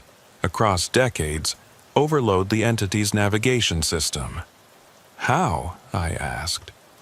The same way you broke one location. 3-layer documentation. But not just one site. All 12 sites. All at 11:47 on November 17th. All with recordings spanning 2003, 2023, and 2043. The temporal density would be overwhelming. The anchors would collapse. That requires perfect coordination. People at all 12 sites at the exact same time. In 2043, yes. 20 years from now. We can't do it in our time, but we can prepare. Create the recordings, store them, ensure they're found and played simultaneously in 2043. What about the people trapped now? They'd have to wait 20 years. Yes, but it's the only way to stop more people from being trapped in the future. We debated for months. Ethical implications, practical difficulties, the sheer improbability of coordinating 12 simultaneous recordings 2 decades from now. But ultimately we had no choice. The pattern was accelerating. If we didn't act, the anchor network would reach critical mass before 2043, and then no synchronization would help. We divided responsibilities. Each of us took locations. Planned visits for November 17th, 2023. At 11:47 p.m., I took 3 sites: Washington, Oregon, Nevada. The others took the remaining 9: California, Arizona, Montana, Colorado, Wyoming. We'd all record simultaneously. Create the second layer needed for future synchronization. Then hide the recordings where they'd be found in 2043, when someone played them and completed the pattern. November 17th, 2023 arrived. I started at the Cascade Motel. Full circle, back where it began. Room 7 had been demolished, but the coordinates remained. I set up at the exact location, GPS confirmed. At 11:47 p.m., I began recording. Played the 2003 footage of Holbrook. Created the 2-layer synchronization. Felt the room resonate, even though no room existed anymore. The anchor was still there, temporal, not physical. Through my camera, I could see them, 47 people, suspended in overlap, watching me record. "It's happening," Holbrook said, his voice echoing from 2003. "I can feel it. The pattern is weakening." "Not yet," I said. 20 years. When someone plays this in 2043, you'll be free." "We'll wait. We've waited this long." I finished recording, sealed the evidence, moved to the next location, Oregon, room 7 of the Timberline Motel. Still operating, but the manager let me have access after I showed my credentials. Same process, 11:47 p.m., recording. Synchronization. Different voices this time. 32 people trapped here, going back to 1923. They thanked me, asked questions I couldn't answer, begged me to hurry, to not make them wait. I promised I'd do what I could. Nevada. The oldest site. Silas Kern's motel. Still standing after 131 years. This location felt different, stronger. More people trapped, 63 according to the voices I heard, and something else, a presence. Not human, not temporal. The entity itself, aware I was interfering with its anchors.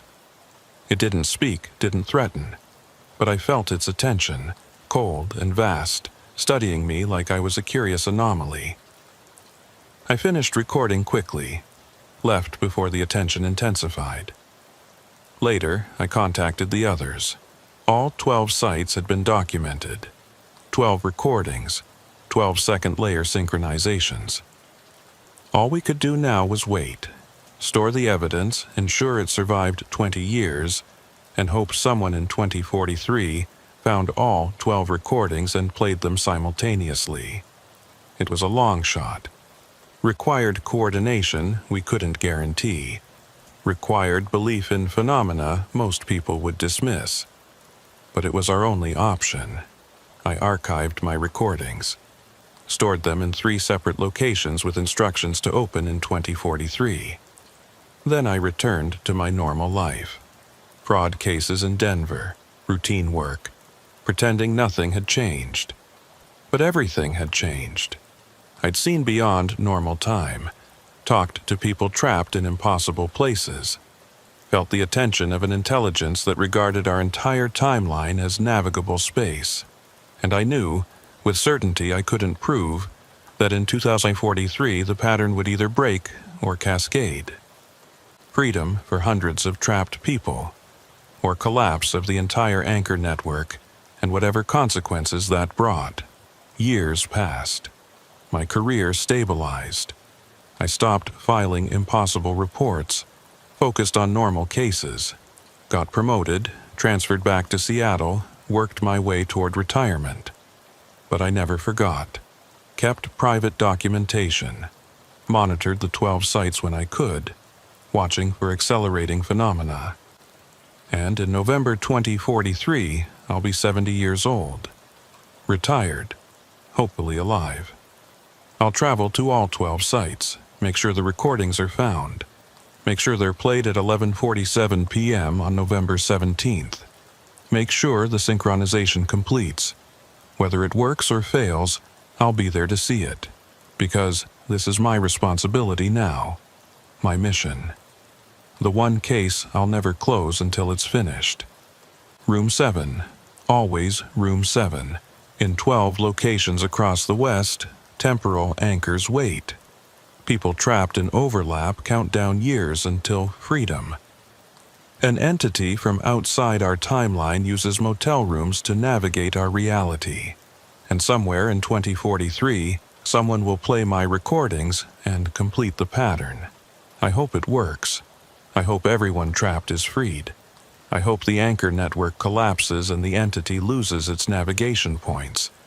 But if it doesn't work, if the synchronization fails, if the anchors strengthen instead of collapse, then I've spent 40 years preparing for nothing, and the pattern will continue.